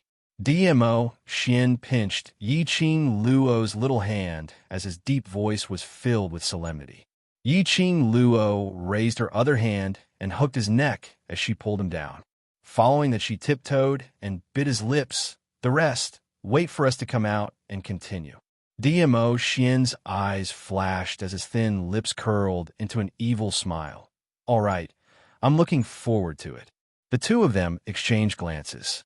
Following that, they turned into two remnant shadows as they disappeared from everyone's sight. The two of them were very fast, and their presence was concealed very well. The Palace of Darkness disciples who were guarding outside the base totally didn't notice their presence. Infiltrating into the base was very smooth. In Yiqing Luo's mind, the map which DMO Xian had drawn was already stored. Very quickly, she understood the place which they were at. DMO Xian also clearly recorded down the time when the Palace of Darkness disciples patrolled, and DMO Xian was around. The two of them infiltrated into the base's inner area, and it was simply too smooth. They moved swiftly along the way. Very quickly, they arrived at the secret room, which DMO Xian mentioned. The security here was much stronger than when DMO Xian came yesterday. 10 over Palace of Darkness disciples were guarding nearby, and occasionally, the patrol team would come over to take a look. DMO Xian and Yiqing Luo were hiding in a room near the secret room. Increase your vigilance. Today is the most crucial moment. If the Elephant Saint technique succeeds, we will be able to obtain the secret technique of the Dark Palace tomorrow, raise our Xian rank, and ascend to the upper realm. Suddenly, a clear voice rang out in the base. A tall and slender figure stood with his hands behind his back. His clothes were high and mighty, and he was gesticulating. Also, Team 2, get ready to support Xiang Xingfa. Don't just stand there in a daze. If something happens, can you bear the responsibility? That figure swaggered towards the direction where Yiqing Luo and DMO Xian were hiding as he walked over. As soon as the man approached, Yiqing Luo's pupils dilated slightly. This person was none other than, and it was an old acquaintance, wasn't it? The one in the Heavenly Academy, the former faculty council president, Si Yanmu. Why was he here? Look at his arrogant look. It seemed that his position in the Palace of Gloomy Darkness was not bad. Creak. Si Yanmu pushed open the door. DMO Xian and Yiqing Luo exchanged glances. As long as Si Yanmu closed the door and discovered them, they would immediately make a move. But after Si Yanmu entered the room, he swaggered towards the bookshelf in front.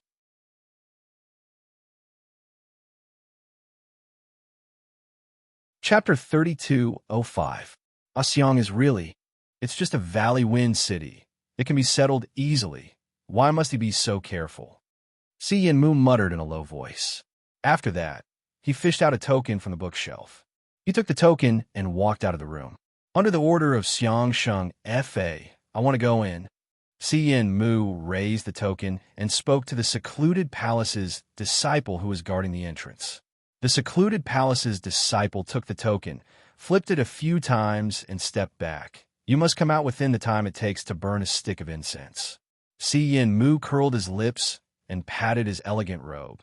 I don't want to stay in that disgusting place for long. No need to burn a stick of incense. After that, he raised his head high and strode towards the secret room. Yiqing Luo and DMO Xian's lips curled upwards.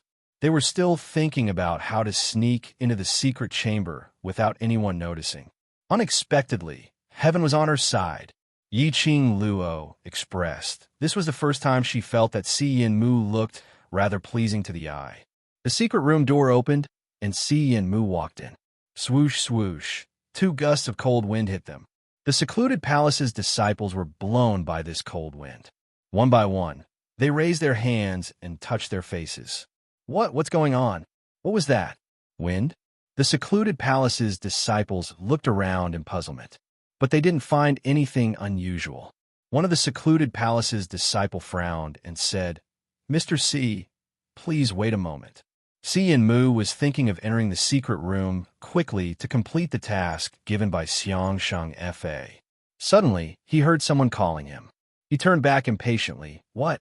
Mr. C, do you feel anything strange? The secluded palace's disciple saw Si Yanmu's normal expression and asked cautiously. No. Si Yanmu waved his hand impatiently. What are you all so worried about? This is your secret base. Other than you, who else knows about this place? Even if they know about this place, who dares to come here? Besides, with all of you keeping a tight watch, even a fly wouldn't be able to get in. What strange thing could happen? The secluded palace's disciple laughed along. Mr. C is right. We are overthinking. Please, please. Si Yanmu snorted and quickly walked into the secret chamber. The door to the secret room was closed. The smiling face of the Palace of Darkness disciple collapsed. Puffed. Isn't it just a stinking brat who can ride 10,000 men? You still dare to be unreasonable in front of your father, who asked us not to be like him, so shameless, treating ourselves as women and flattering him in all kinds of ways. Another disciple of the secluded Darkness Palace agreed. Several disciples of secluded Palace expressed their dissatisfaction with Si Yin Mu. The strange feeling he felt just now was also thrown to the back of his mind. At this moment, Yiqing Luo nestled in Mo Xian's arms as she stood steadily in the secret room. Si Yin Mu was minding his own business and walked forward. He did not notice that there were two more people behind him. The minute she entered the secret room, Yiqing Luo smelt an extremely pungent stench. The air was filled with dense yin qi. It gave people an extremely uncomfortable feeling. Si Yin Mu, who was in front, was also affected by the stench and was swearing as he moved forward. After walking for a while, a winding staircase appeared in front of him. Si Yin Mu walked down. Yiqing Luo and Mo Xian followed closely behind. The circular staircase dazzled one's eyes.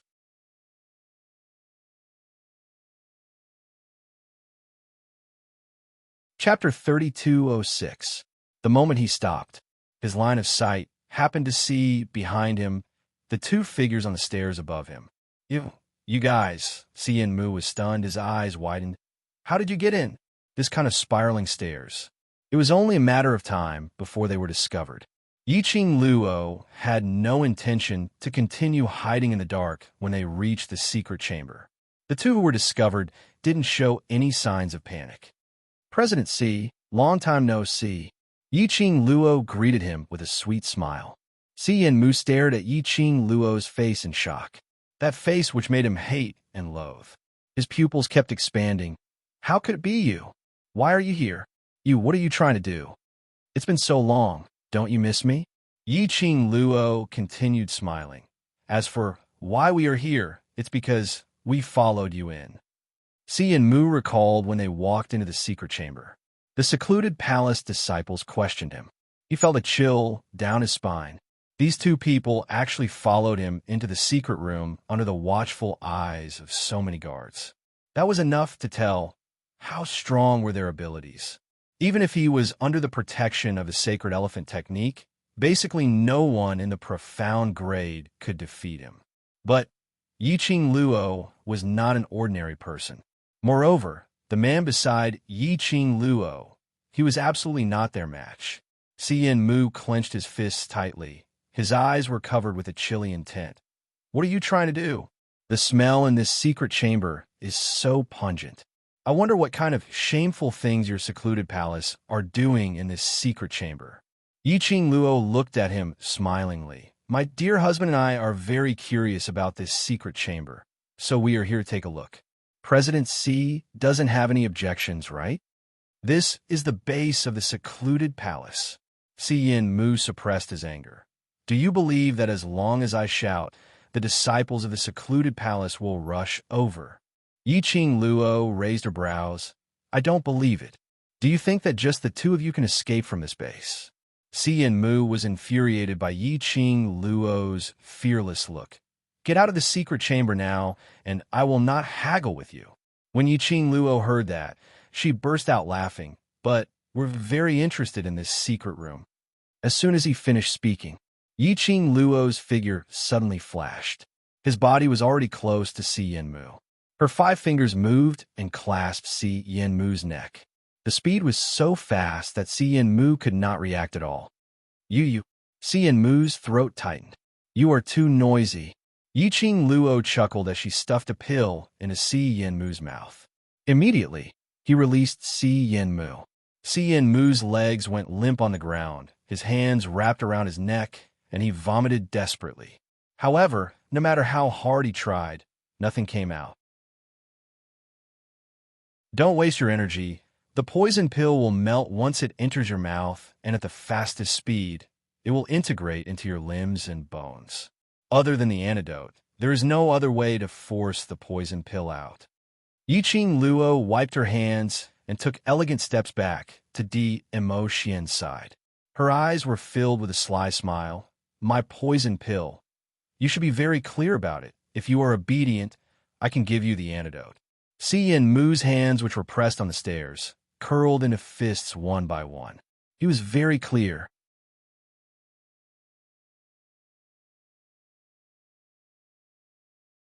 Chapter 32:07. Because he knew it too well. He didn't even have the leeway to resist. Despicable. Mu roared angrily from the bottom of his heart. Yiqing Luo's pink lips deepened. "Let's go, continue to walk down and enjoy the secret of the Palace of Obscurity." Mu glared at Yiqing Luo angrily. Yiqing Luo raised her brows. The drawn-out sound entered Mu's ears. He quivered and stood up abruptly. "If you want to follow, then follow." He started walking again and walked down the stairs. That circle of stairs was really dizzying. Mu walked slowly and stopped from time to hold his forehead and shake his head. After walking for a long time, he had only walked down half of the stairs. If Yiqing Luo still couldn't tell that Mu was deliberately delaying time, then she must have a hole in her brain. When Mu stopped again, Yiqing Luo's cold voice came from behind. "Do you want to walk down by yourself, or I will kick you down?" Mu's hand that was holding his forehead suddenly froze. Yiqing Luo held Emotion's arm and slowly walked towards Mu. "It seems that you prefer violence." Saying that, she slowly lifted her foot. Mu's face stiffened and took a few steps back in horror, almost falling down the stairs. I'll go. He staggered and walked down the stairs quickly. After Mu cooperated, he quickly walked out of the staircase. After the stairs, there was a long corridor. The putrid stench of decay was even more pungent. Even Mu couldn't help but cover his nose. But what was even more shocking was that, on both sides of the long corridor, there were barbs hooked to rotten corpses. TSK. The Palace of Obscurity's hobby is really strange, actually, like to hide corpses. Yiqing Luo calmly glanced at the corpses on both sides and clicked her tongue. Mu didn't even dare to look at both sides of the long corridor. He really couldn't figure it out. A woman could actually face such a disgusting thing without batting an eyelid. Simply not like a lady. President C, why did you come to this place which is filled with corpses? Yiqing Luo asked with a smile. Mu's face was ugly. Because of the smell of the air and the inshi, his face was pale. Yiqing Luo narrowed her eyes. "Don't want the antidote anymore." "You." Mu gritted his teeth and clenched his fists. "You already know what is inside. Why ask when you already know the answer?" "Where is it?" "We don't know." Yiqing Luo blinked her long eyelashes innocently, smiling innocently. Mu's face froze. He gritted his teeth and continued. "Stop pretending. Xiang Xingfa said that you know what undead corpse puppets are and how to deal with them. How could you not know what this place is?" Yiqing Luo shrugged her shoulders and put on a look of sudden realization. "Oh? So this is where the undead puppets are made. You. Mu finally understood Yiqing Luo's motive. Yiqing Luo wanted him to reveal the secret of the secluded palace to her personally. Despicable. Treacherous. Mu secretly cursed in his heart. His eyes were filled with coldness. "Do you think you can escape from here? As long as the undead corpse puppets are activated, even if you can deal with the undead corpse puppets, you can't deal with all the undead puppets here."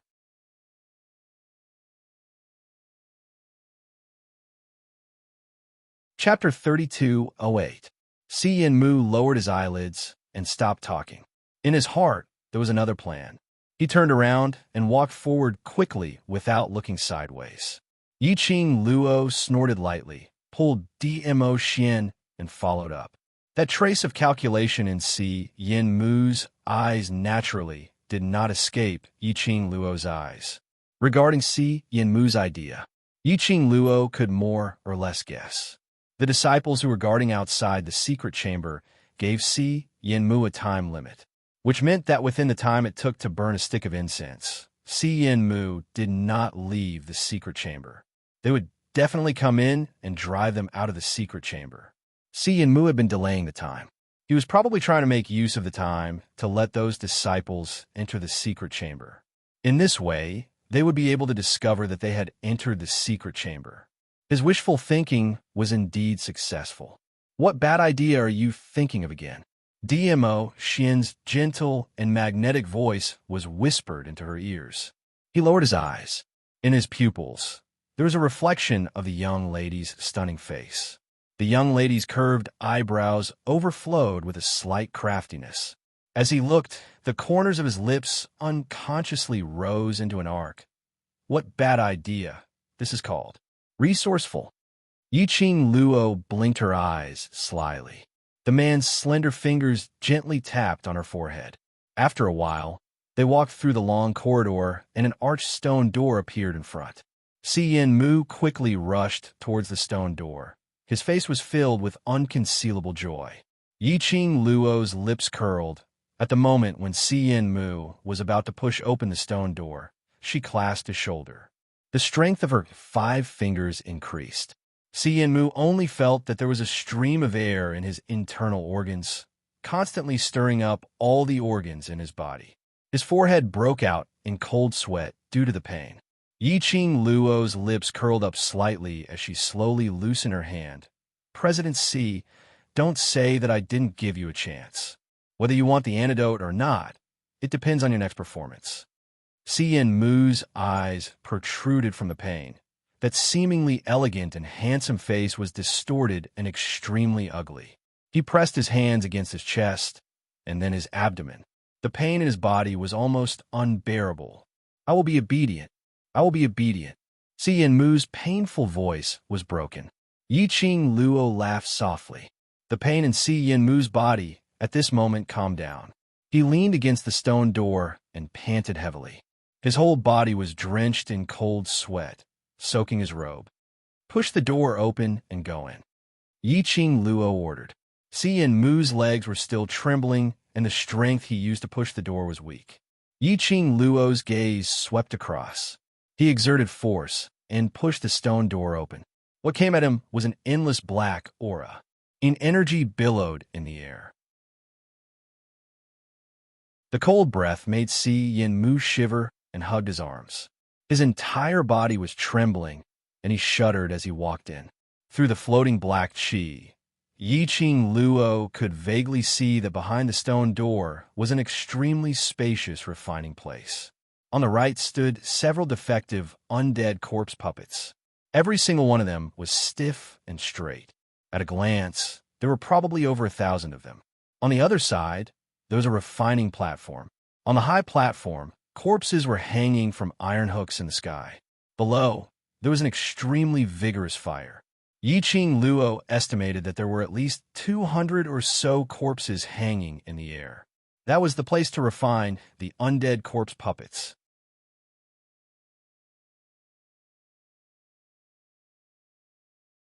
Chapter 3209. Those cultivators were all sitting cross-legged around the refining platform with their eyes shut, constantly depleting the mental energy in their bodies.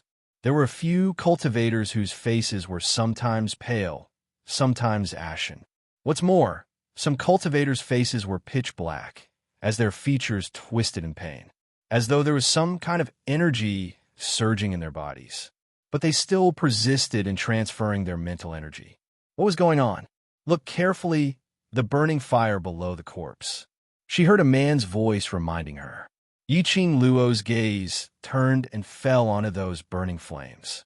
Initially, she didn't notice anything wrong. Just as she was about to retract her gaze and ask DMO Xian, a glint flashed across her eyes. That flame, the arc of the burning, was not normal. No, not right. That wasn't an ordinary flame. Yiqing Luo's expression suddenly turned grave. That burning, dancing flame arc. It was like a human, struggling in pain, struggling with all his might. Vaguely, a burst of thick black yin-qi rose from the flame bit by bit, merging into the corpse hanging in midair. Yiqing Luo grabbed DMO Xian's arm tightly. That's not a flame. That's a human soul. Human's resentment. That's right. DMO, Xian replied solemnly. The refining of the corpse puppet is to use the human's soul and resentment, and through a special secret method, the corpse puppet becomes a killing weapon. For these defective products, the Palace of Darkness actually used the human soul as food. Yi Qing Luo clench her fists in shock. This kind of heartless action, don't tell me the upper realm and the so-called heavenly way, which maintains the realm's balance, doesn't care. It's not that they don't care, but they don't have time to care. DMO, Xian touched her hair. The distance between the upper realm and lower realm is too far.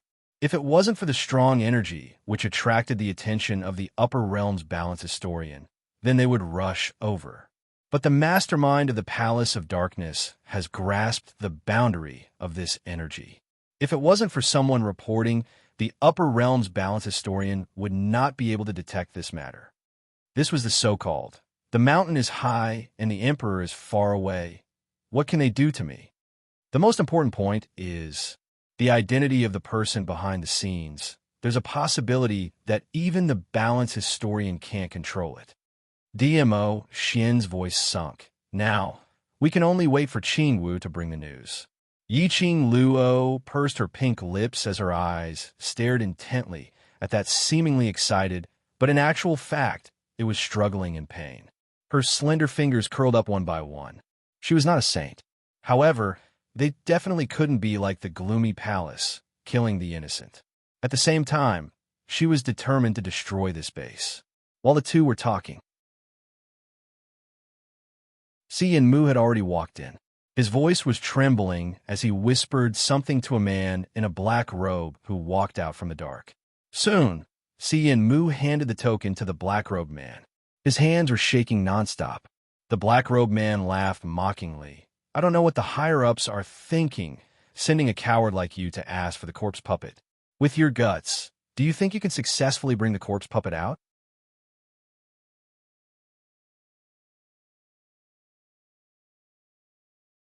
Chapter 32:10. The black-robed man sneered. After taking the token, he turned around and walked towards the direction where the corpse puppets were placed. Si Mu was angry and annoyed. He glanced at Yi Qing Luo's direction from time to time. From his eyes, Yi Qing Luo could read his thoughts. Si Mu was pondering whether to tell the black-robed man about their whereabouts. Yi Qing Luo's eyes flashed a trace of evil smile. She looked up and winked at DMO Xian.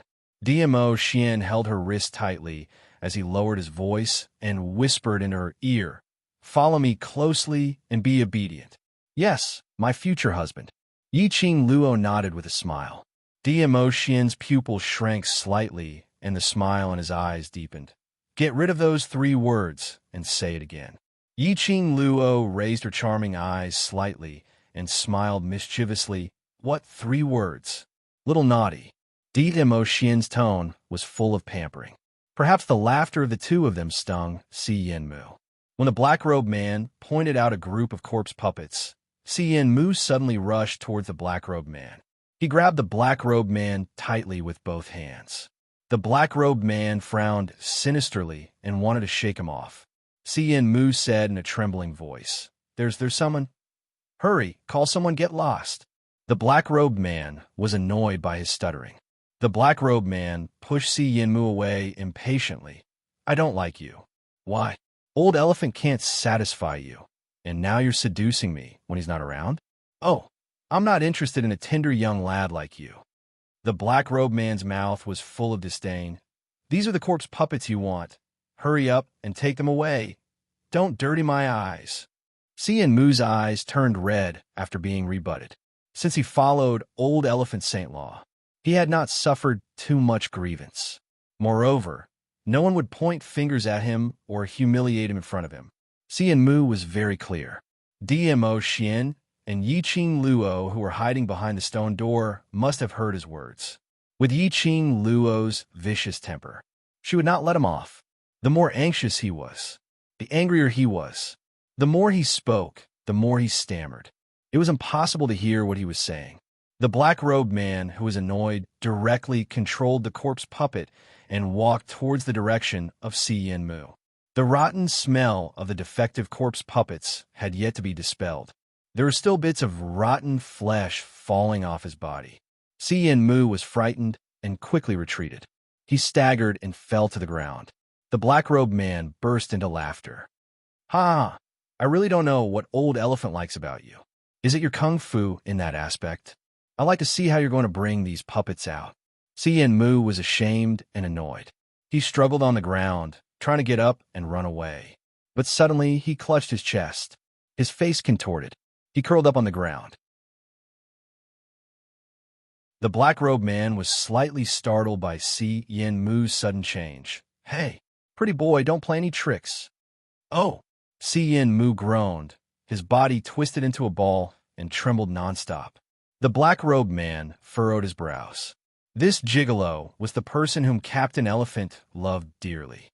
If something really happened to him, perhaps Captain Elephant would blame it on him. The black-robed man ordered the corpse puppets to stop and quickly stepped forward to support Yen Mu.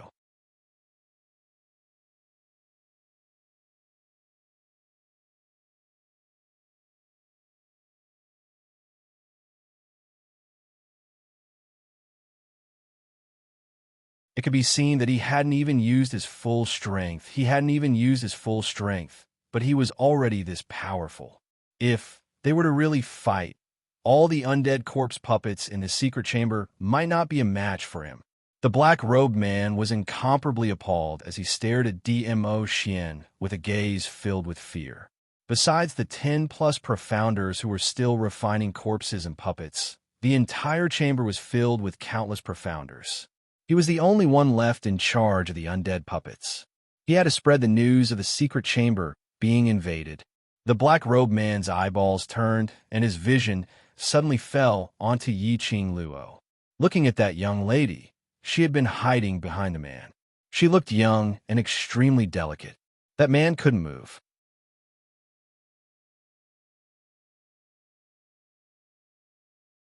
Chapter 32:12. As long as he could control that young lady, the man would definitely surrender obediently. The black-robed man made up his mind. His vision swept past the dead corpse puppets beside him. Once again, he controlled the dense dead corpse puppets to attack Dmo Xian. After that, he controlled a wave of dead corpse puppets to quietly approach Yiqing Luo's direction. The black-robed man's speed was very fast.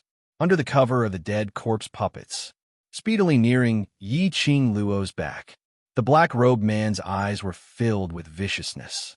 And, as he gradually neared, the young lady apparently hadn't discovered his existence. She was still hiding behind the man, blinking her eyes and looking cute as she stared at the undead corpse puppets that were charging at her. The black-robed man, who was only thinking of capturing the young lady, was full of confidence, as though he had forgotten if she was really a pushover after seeing such terrifying dead corpse puppets. How could her expression not change and remain indifferent?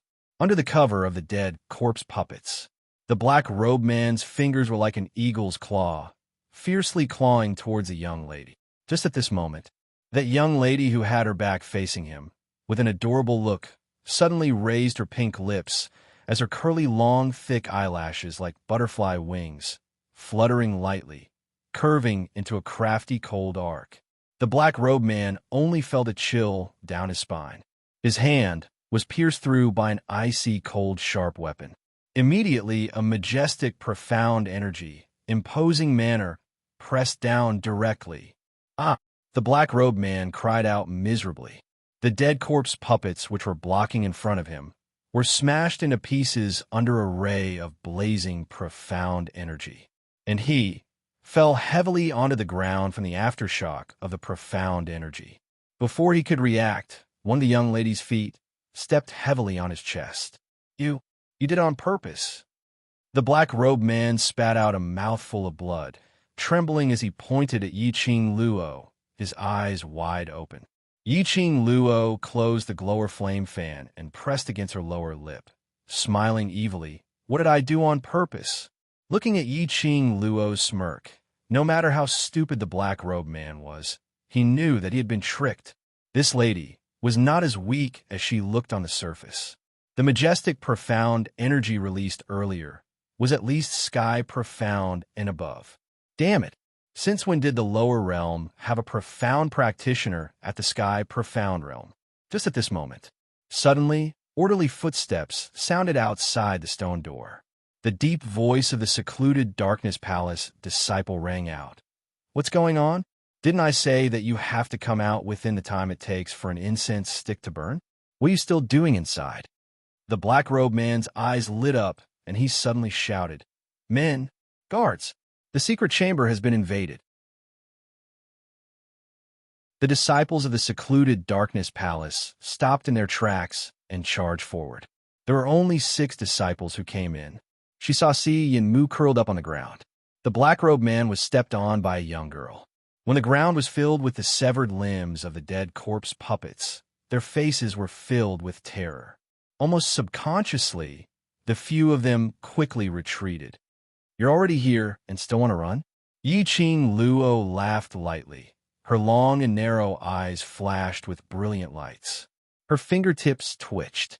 A few silver threads shot out from the glowing flame fan and blocked the feet of the secluded darkness palace disciples.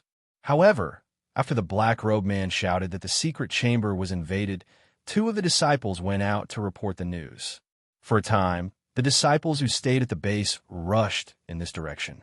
In less than half an incense's time, Yiqing Luo and Dmo Xian were already surrounded by the disciples of the secluded darkness palace. Among these disciples, Yiqing Luo's vision was fixed at a spot behind the crowd. She saw a familiar figure. Black robe, black veil covering her face, petite figure.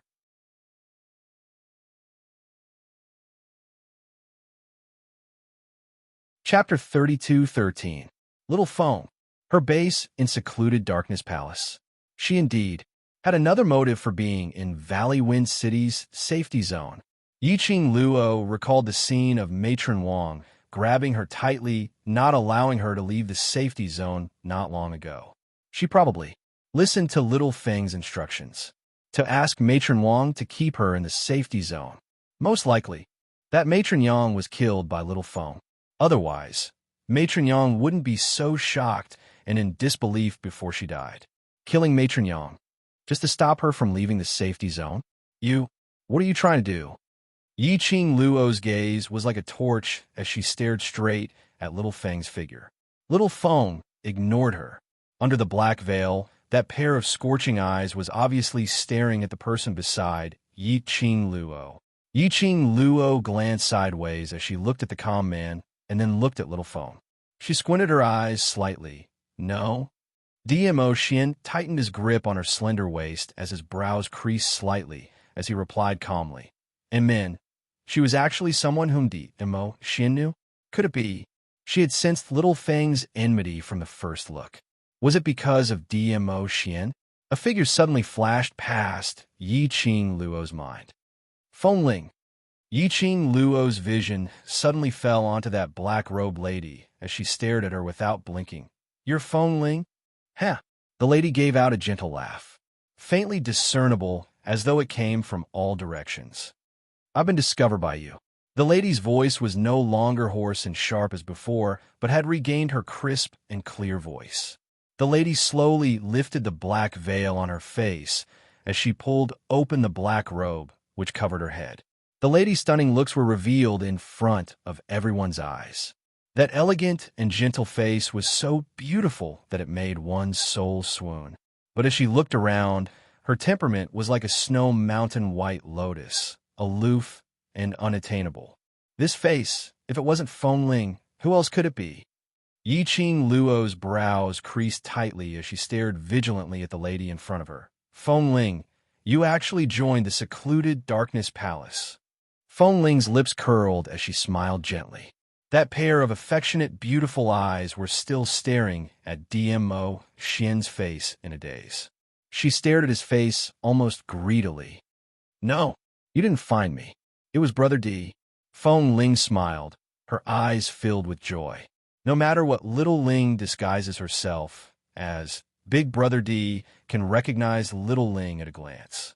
Little Ling is really happy That undisguised naked gaze made Yi Qing Luo's expression sunk slightly.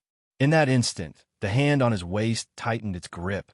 He pinched her waist gently with his large and broad palm. He seemed to be comforting her. A man's cold voice floated above her head. "Fengling, are you sure you want to join the Palace of Darkness?" Wind Chime's eyes were watery, and she smiled beautifully. To be able to return to Big Brother D's side, I can give up on everything. There is no longer any uncertainty. I am already a member of Dark Abyss Palace. Nether Palace is the Imperial Palace's archenemy. So, Fengling, this is your own decision. DMO Xian's voice did not have the slightest fluctuation of emotions. For him, he didn't care whether Fengling joined the Palace of Darkness or not. He wouldn't show any mercy because of this.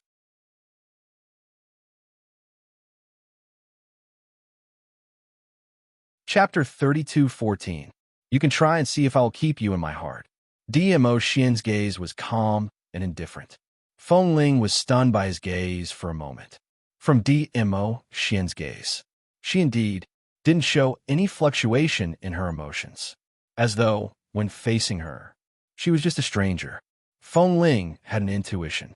Even if DMO Xian killed her, in his heart, there wouldn't be a place for her if she couldn't leave a mark that belonged to herself in his heart. How could she bear to die?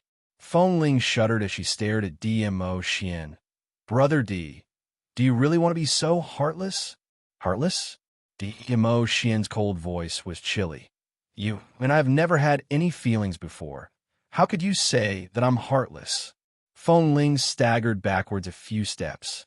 She stared at DMO Xian's expressionless handsome face. Staring. Suddenly, she laughed softly.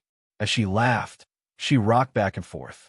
Her infatuated look made the surrounding Imperial Palace's disciples unconsciously moved away, not daring to get close to her. What a good never had feelings, what a good never had feelings. Fengling choked with sobs as she laughed so hard that her chest was heaving up and down. "I've loved you for more than 10 years, in exchange for a never had feelings. Haha. DMO Xian, you're really ruthless, so ruthless." Her vision slowly fell onto Yi Qing Luo. Her eyes were filled with dense jealousy and unconcealable murderous intent. On what basis? The heartless Brother D only fell in love with this slut. On what basis? She was able to obtain Brother D's gentleness and love. Fengling's venomous gaze was like a sharp blade, fiercely cutting Yi Qing Luo's body. "Move your eyes away." DMO Xian's icy cold voice rang. His long arm scooped and pulled Yi Qing Luo into his embrace. Using his body, he blocked Fengling's gaze. His attitude of holding a treasure in his hands made Fengling's eyes turn even redder. She suddenly laughed out loud. "Yi Qing Luo, don't you want to know why I'm in the safety zone? Because those ordinary people are very stupid. It's very easy for them to be incited by me. It's very easy for them to listen to me." Wind Chime said sinisterly, "I just spent some time to disguise myself, and those idiots really believed in me. They did whatever I told them to do. They're even more obedient than dogs. Do you know why I'm at the Palace of Darkness today? Because Valley Wind City could not be defended anymore. The South Water Continent was already in the hands of the Nether Palace. You can't stop it at all." Windling laughed madly. It was as if he could already see the destruction of the South Wave Continent. He saw the success of Abyss Palace. Windling's words made the other disciples of the Palace of Darkness laugh. Fengling laughed till she was panting. Suddenly she raised her hand and pointed at Yi Qing Luo. "Do you think that by infiltrating the base today, you can change the fact that the South Continent is going to be destroyed? No, you're wrong. The Palace of Gloomy Darkness will never lose. Capture these 2 trespassers alive. If we manage to capture him alive, the Palace Master will definitely reward us." Fengling shouted loudly. Following that, the long whip lashed out, taking the initiative to attack Yi Qing Luo. Abyss Palace's disciples exchanged glances. Following that, they also flocked over, looking at the Abyss Palace's disciples who were swarming over from all directions. as well as Feng Ling, who was the first to make a move, but finally stopped, disappearing into the crowd.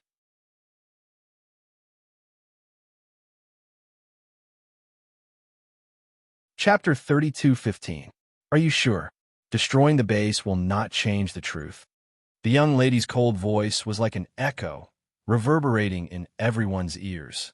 Then why don't we try and see if we can change it? Following the young lady's last word, it was like a huge bell, pounding heavily on everyone's hearts. The young lady's figure suddenly flashed, turning into a red shadow. Swoosh! A sound of breaking air was heard. Everyone's bodies, which were swarming towards Yiqing Luo, suddenly seemed to be obstructed by something, as they were not able to advance any further. What's this? What's blocking my leg? No. What's wrapping around my waist? Blood. I'm bleeding. Secluded Palace's disciples cried out anxiously. For a moment, everyone panicked. After meeting with this strange thing, they all wanted to retreat. But they turned around. They discovered that the path of retreat behind them was also blocked by an invisible thing. If they wanted to cross over forcefully, their skin would be cut open mysteriously as blood started to flow out. Something's wrong. Look, what's this? Suddenly, a Secluded Palace's disciple's hand grabbed onto something. His palm started to ooze blood. Droplets of blood seemed to form a thin line in midair. When the blood died even more, everyone then reacted to it. How was this a thin line? It was an extremely fine and indestructible silver thread. This silver thread could cut metal like mud and was as sharp as a blade. Just a slight touch. It could easily cut through robes, cut through skin, and directly embedded into flesh and blood. Secluded Palace's disciples felt a chill down their spines as they all stood rooted to the ground, not daring to move at all. The young lady's lips curled slightly as she gave an enchanting smile. Aren't you going to make a move? Come, attack together. Don't waste time. I still need to think of a way to blow up your base. You. Secluded Palace's disciples heard Yiqing Luo's unbridled words, as they were so infuriated that their necks turned red. However, in the face of the invisible sharp silver thread in front of him, he could not help but feel a chill run down his spine. They totally didn't know how to get close to Yiqing Luo. Feng Ling's gaze turned cold as she quickly retreated to the black-robed man's side, grabbing him. Quick! He controlled the undead puppets to attack them. The undead corpse puppets are not afraid of those invisible silver threads.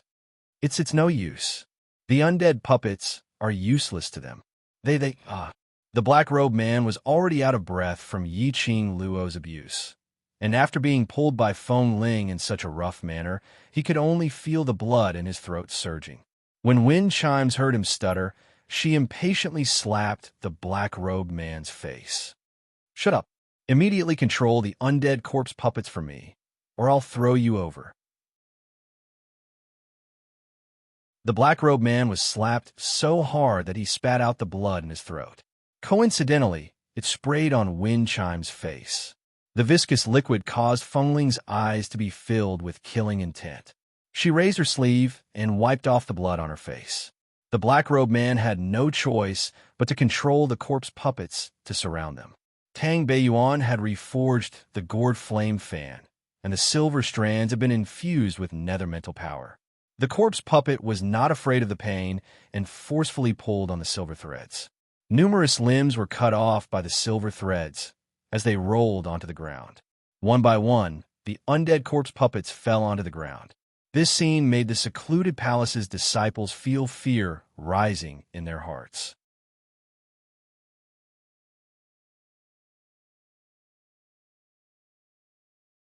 Chapter 32:16. In the hearts of the Secluded Palace's disciples. Undead puppets were the Secluded Palace's secret weapon, impenetrable by swords and spears, impervious to fire and water. It was an essential item for robbing, killing, and robbing. But the undead puppets, actually, were hooked by this invisible silver thread and fell onto the ground, unable to get up. Where was the promised impenetrable by swords and spears? Where was the promised immortality? Fairy tales were all lies? The Secluded Palace's disciples' hearts collapsed. When they were facing Yiqing Luo, they were subconsciously filled with fear. This fear, their morale was greatly reduced. No matter how many people they had, they were bound to lose. Feng Ling hid behind the crowd as her features twisted. What are you guys in a daze for? Take the chance that the undead puppets are blocking those silver threads and attack. As long as we restrain the both of them, what's there to be afraid of? The secluded palace's disciples were not like those commoners in the safety zone. They could allow Feng Ling to criticize them by the side. The atmosphere was tense, and no one was willing to die. A lady, hiding behind the crowd, was fine, but she was still shouting behind the crowd. Instantly, a few secluded palace's disciples grabbed Feng Ling's arm, not showing any tenderness towards the fairer sex as they pulled her to the front. Aren't you going to attack? All right, I'll let you trash go first. In the face of life and death, beauty and whatnot were all fleeting clouds. Moreover, most of the disciples who joined the secluded palace were here for power.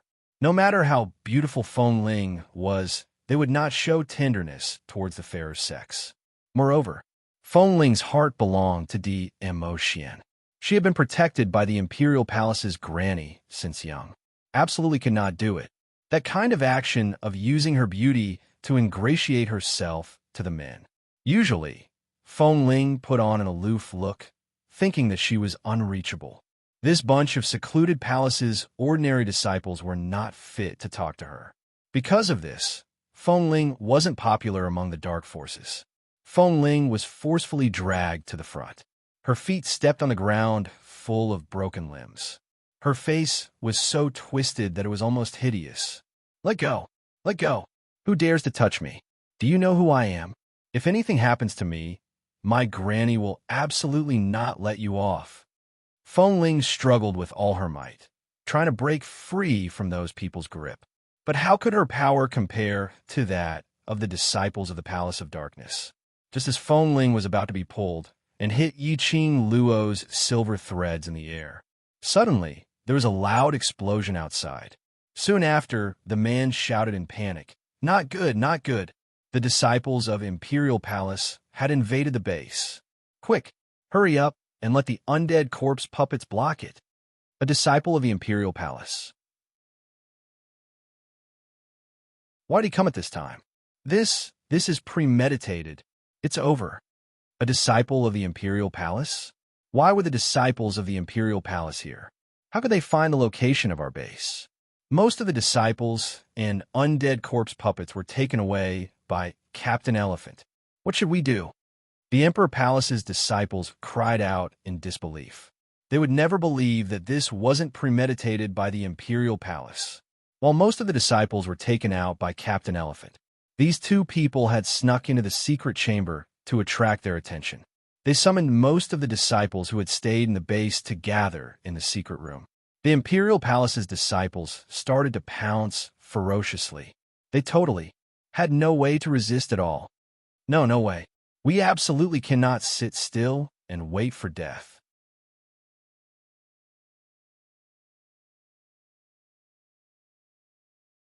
Chapter 32:17. The Nether Palace's disciples started to panic. Even the restraints on Feng Ling were loosened. Feng Ling screamed as she struggled to break free from the few of them. Her petite body suddenly disappeared into the crowd, and she ran away. At this moment, the disciples outside brought news. The entire secret room was in a state of panic. Feng Ling had escaped, and naturally no one cared about it. But Yiqing Luo, who had been paying attention to Feng Ling, felt a little strange. If she didn't remember wrongly, Feng Ling's profound grade wasn't low. But from a moment Feng Ling appeared to when she made a move and was forcefully pulled away, she didn't sense any profound chi fluctuation from Feng Ling's body. Recalling the time in Valley Wind City, towards Feng Ling's approach, she didn't even notice it. She also didn't sense the slightest fluctuation of profound chi from that little foam. What was going on? Since Feng Ling joined the Nether Palace, making use of them was to obtain promises or benefits from them. How could it be possible to lose her profound grade? Yiqing Luo looked at Dmo Xian's side profile. She wondered if a Xian had discovered Feng Ling's abnormality. DMO, Xian glanced sideways and met her gaze. He raised his palm and caressed her head. The warmth in his eyes was filled with love. She shook off the other thoughts in her mind as she looked at the Imperial Palace's disciples who had already rushed into the secret room. Let's go. Let's destroy this place to refine the puppets and save these souls. Yiqing Luo pulled DMO Xian's hand as she walked towards the direction of the puppet refining vessel. When the Nether Palace's disciples heard this, they immediately wanted to stop them. But behind them, the Imperial Palace's disciples had already swarmed forward. Both parties were entangled in a fight. How could they possibly stop those two figures who were rushing towards the vessel? The 10 over-cultivators who were sitting cross-legged beside the vessel had no way to stop their refining when they heard the fighting sounds. Once they stopped, they would be swallowed by the resentment of those souls in the vessel. There was a possibility that they would be annihilated. They could only clench their teeth and hang on as fast as they could to refine this batch of puppets. Just at this moment, the dozen or so profound practitioners clearly felt a chill that covered the sky and covered the earth as it pressed down on them. A cold and gloomy aura lingered around them. He could vaguely hear the clear and melodious voice of a young girl. Although you were forced by the Palace of Darkness to do such a heartless thing, but what you did is what you did. In order to survive, your hands were stained with too much blood. All the profound practitioners felt their hearts tighten. Then, the second half of the young woman's words rang out. Therefore, take your sins with you, and enter hell with the souls that you have refined. You must atone for your sins. A few profound practitioners suddenly opened their eyes. What entered his eyes was a beautiful face that resembled that of a fairy from the ninth heaven who had descended to the mortal world. The young girl's eyes were cold and emotionless. Their eyes widened in shock. He was absent-minded. The resentment in the containers instantly corroded their internal organs. The profound practitioners convulsed in pain. The next moment, they felt as if their bodies were being burned by a raging fire. Even his soul was being torn apart. They realized that they had been thrown into a refining vessel. Together with the souls and resentment that were being refined, they burned in the raging fire. Rumble. The last sound they heard was a deafening explosion.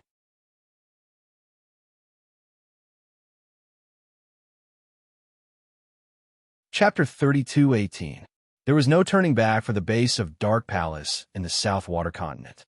At this time, outside Valley Wind City, an extremely difficult battle was going on. Countless dead corpse puppets madly attacked the city gate. The disciples of Dark Palace, the soldiers in armor, and a group of people in the clothes of the Imperial Palace were facing each other with swords and swords, murderous intent soaring to the sky. Endless dark force soared to the sky. The war drums roared, and smoke rose everywhere. Endless killing dyed this piece of land red. Xiang Shengfa sat on the back of a huge tiger-shaped magical beast, squinting his eyes and carefully watching the battle. He thought that today's quiet attack would definitely be able to take down Valley Wind City. Unexpectedly, the old guy in Valley Wind City had long been prepared. It was like he had long known that the Dark Palace would attack Valley Wind City at this time. This thought made Xiang Shengfa's heart a little confused. He always felt that something was about to happen. However, the disciples of Dark Palace and more than 500 dead corpse puppets had already arrived at the battlefield outside Valley Wind City. It was impossible to turn around and leave now. Even if he wanted to, the Palace of Gloomy Darkness probably wouldn't agree either. So, Xiang Shengfa could only bite the bullet. However, he didn't expect that, in this Valley Wind City, not only the soldiers of the South Water Continent who were struggling at death's door, there were also the disciples from the Imperial Palace. Those disciples of the Imperial Palace had obviously been waiting on the side. When they made their move, they swarmed up. If it weren't for the obstruction of the disciples of the Imperial Palace, this battle would never have lasted until now. Xiang Shengfa's face darkened, staring at the disciples of Dark Palace who couldn't gain the upper hand at all. He became more and more anxious in his heart. Today's battle The Dark Palace absolutely couldn't lose. Otherwise, he couldn't explain to the people above, and it was very likely that he would lose his life because of this. In his ears, there was still the deafening battle cry. There were people on both sides, constantly falling down. The attack of the dead corpse puppets didn't reverse the situation at all. Xiang Xingfa's eyes kept looking in another direction. He didn't know when his little Moo would send the other dead corpse puppets over. Captain Elephant, an old woman who claims to have been instructed by Lady Xiao Feng, wishes to see you. A disciple of the Palace of Gloomy Darkness stepped forward and spoke in a low voice. If it was a normal day, encountering such ordinary people, the people from Gloomy Palace would definitely be killed in one slash. However, during the fierce battle, the old woman said that she was instructed by Miss Xiaofeng to help them win the battle. On top of that, there was indeed not the slightest fluctuation of profound energy on the old woman's body. In the end, the secluded Darkness Palace disciple decided to report it. Xiaofeng, who was it? Xiang Shengfa frowned. The Palace of Darkness disciple immediately repeated the old lady's words. Xiang Shengfa's frown deepened. This could very well be a trap. Then, the disciple of secluded Darkness Palace made a throat-slitting gesture. No hurry. Xiang Shengfa raised his hand. Call her over. Let's hear what she has to say. Not long after, a disciple of the Palace of Gloomy Darkness brought an old man who was walking unsteadily. Under the smoke of war, the old man was shivering. His wrinkled old face was full of fear and fear. Why are you looking for me? Xiang Xingfa purposely released his power to oppress the old woman.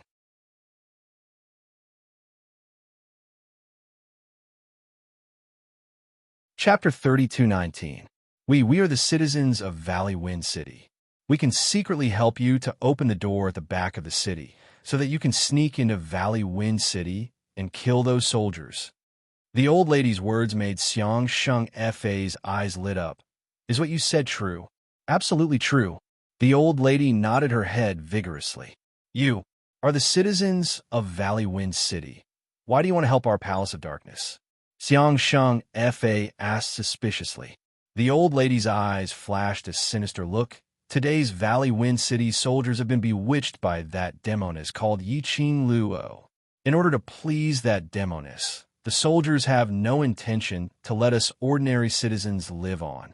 If we want to live, we can only think of a way ourselves. As she said that, she raised her head and looked at Xiang Shengfa with a hopeful look. Miss Xiaofeng said that as long as we are willing to help you take over the South Continent, you will protect our lives. Who is this Xiaofeng that you mentioned? Xiang Shengfa narrowed his eyes. The old lady was stunned. Miss Xiaofeng said that she is especially familiar with you. She even asked me to send her regards to young Master C. Xiang Shengfa's eyes sunk. Xiaofeng, could it be Fengling? Although Xiang Shengfa had his doubts, but looking at Palace of Darkness, there was no way to break through. After thinking for a moment, he decided to believe this old lady for once. An old lady without any profound chi. She wouldn't dare to play any tricks. All right, I promise you. As long as you open the back door of the city and let us sneak in, you will be the heroes of Palace of Darkness. I guarantee that your days in Palace of Darkness will be much better than in the South Continent. Xiang Shengfa's lips curled into an evil smile. Coincidentally, Palace of Darkness needed a batch of fresh fodder. Although these people's souls were a little ordinary, but at least it could increase the strength of the puppets. The old lady couldn't tell what Xiang Shengfa was thinking. Just hearing that they would become heroes, she was already nodding her head in joy. Heroes. That also meant that there was a possibility that they could become an official. The old lady was extremely excited. Then I will go back and tell everyone. Wait here. We will open the door immediately. The old woman sneaked back to Goofing City. At this time, those who could fight were already fighting on the front lines. No one noticed the old woman's figure. However, when the old woman secretly returned to Valley Wind City, her sneaky appearance attracted the attention of the soldiers who were anxiously watching the battle from afar, who were recuperating in the inn. Why are the people still walking around in the midst of war? The soldiers who were recuperating looked strangely at the soldiers beside them.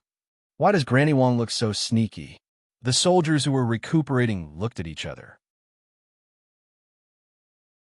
After a while, old Mistress Wong walked out of the safe zone again. She was carrying a large vat with several broken bowls hanging from it. Everyone, you've all worked hard. It's all thanks to you that we're all well protected. I don't know what else I can do for you all, but I can only brew a cup of hot tea for you all at this time. Old Maid Wong smiled at the soldiers guarding the gate. The soldiers naturally did not suspect anything. He took the bowl and drank a few mouthfuls. Old Maid Wong carried the vat and walked towards the entrance of the inn.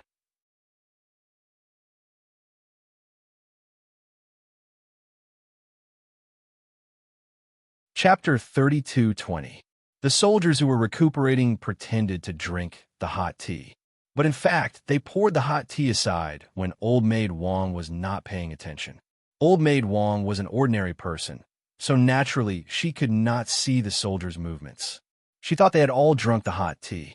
Then she walked to the soldiers who were still staying in Valley Wine City with a big jar in her arms. After that, she returned to the safe zone.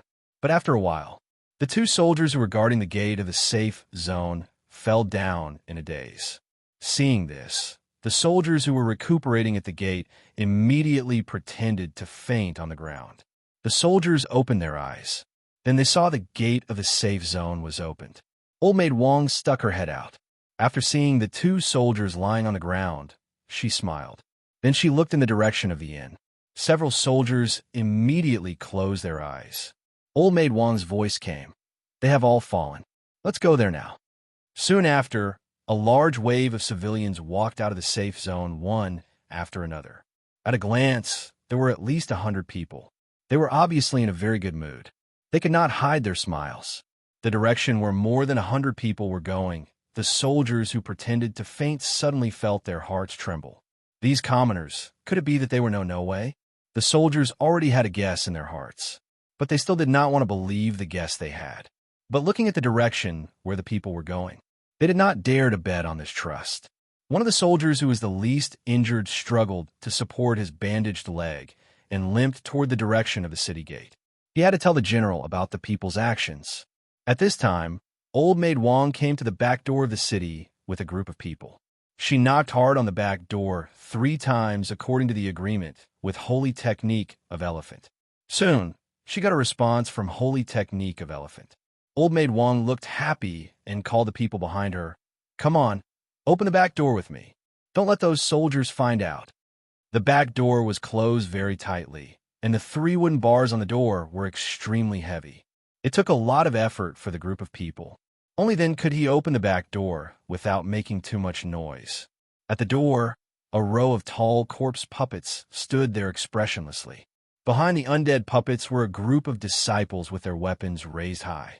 When the crowd of commoners saw the row of corpse puppets in front of them and the rotten flesh on their faces falling off, their faces turned pale with fright, and they hurriedly retreated. Xiang Xingfa was behind the disciples of Gloomy Palace.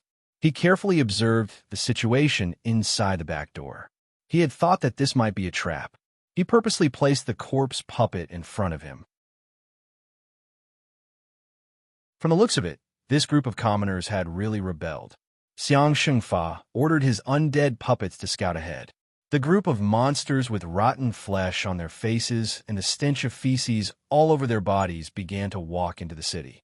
The commoners were so frightened that they wanted to scream. Shut up. All of you, shut up. If the Grand General finds out, our plan will fail. Old Maid Wong growled in a low voice. The commoners covered their mouths. He was so scared that his eyes turned red. One by one, their legs went soft, and they retreated to the sides as if they were escaping. The corpse puppets entered the city and walked for a long time. Nothing out of the ordinary happened.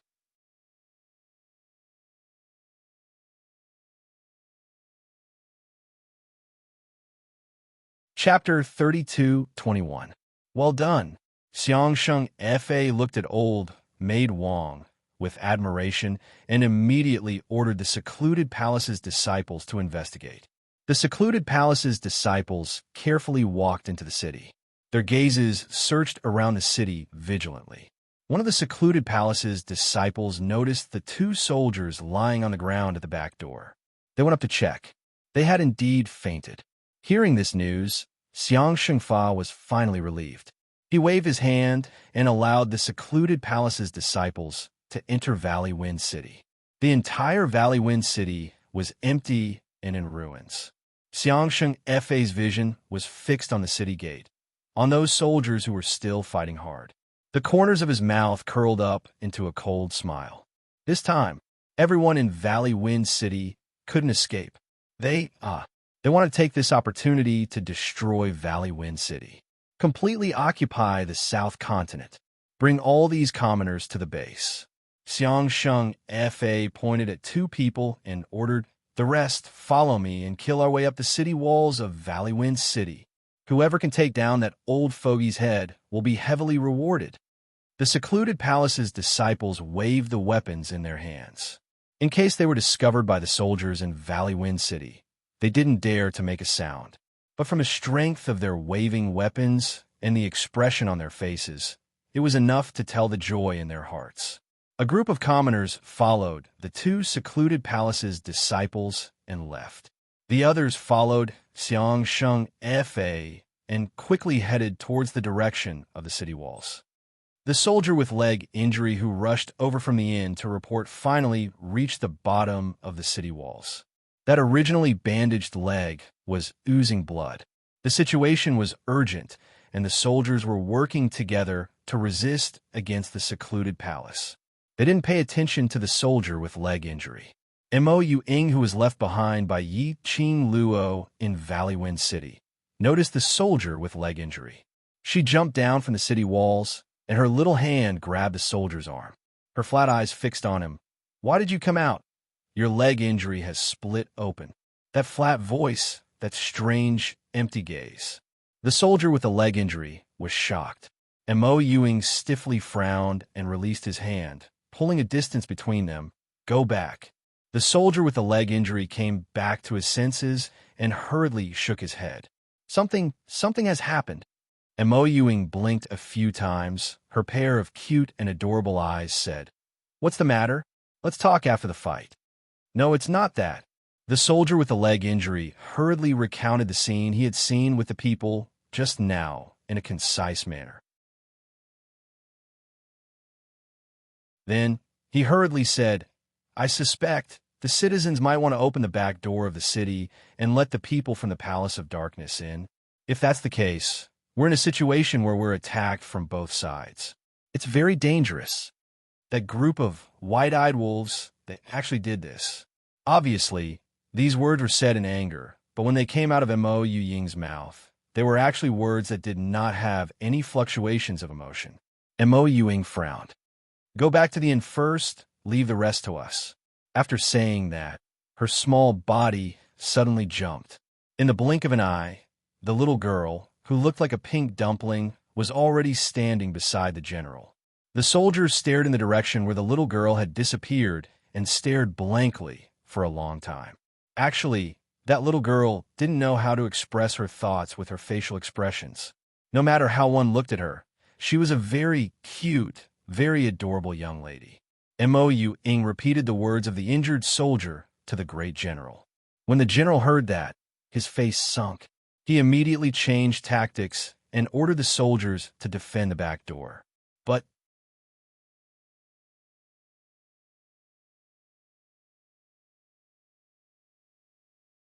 Chapter 32-22.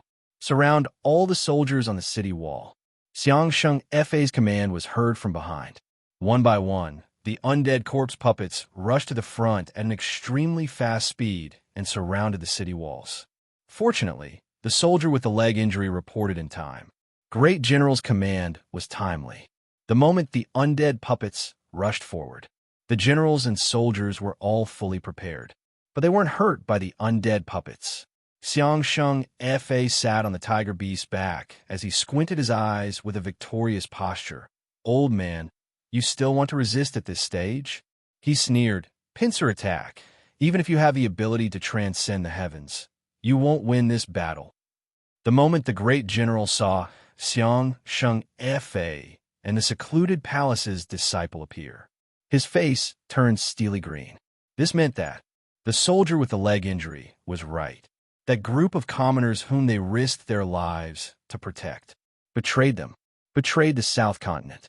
For the secluded palace, for the bunch of secluded palace who destroyed their homeland, they opened the city's back door. His heart was filled with anger.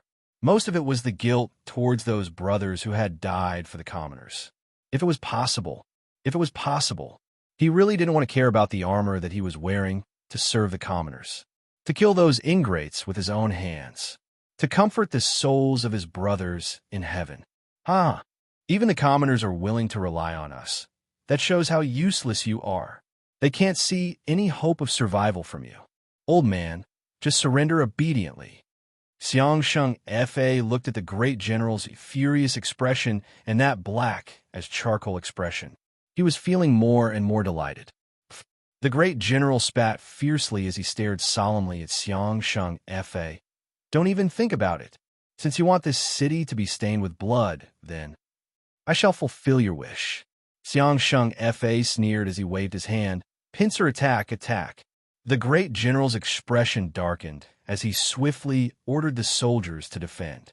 This situation was really not friendly to the great general. Xiang Sheng Fa entered Valley Wind City. Their advantage instantly turned into a disadvantage.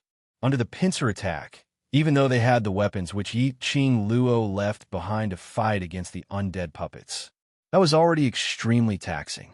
Bright red blood stained the ground. It also dyed the armors of the soldiers red. The clothes of the imperial palace's disciples were dyed red. Gradually, the palace of gloomy darkness advantage increased. Xiang Xingfa was getting more and more smug. When Little Mumu brings another batch of undead puppets, the South Tide continent will completely belong to Dark Nether Palace. And a bunch of undead puppets? When the great general heard this, his face turned ashen. If another batch of undead puppets came, they definitely wouldn't be able to defend it, even with the help of the brave Emperor Palace's disciples. Perhaps Goofing City, it would be difficult for them to escape the fate of destruction. In his mind, the words of the young girl that the soldier had brought rang out again. The soldier's voice overlapped with the girl's. As long as you can defend Valley Wind City, I guarantee that the South Tide continent will return to its former peace. The general's eyes flickered, looking at the sky full of bloody light in front of him. The disciples of the Dark Palace and the corpse puppets had already charged over. His heart felt like it was being heavily pressed by a huge rock. He was afraid he could not hold on any longer. What if they couldn't hold on any longer? No way. On his shoulders, he was carrying the entire South Tide continent.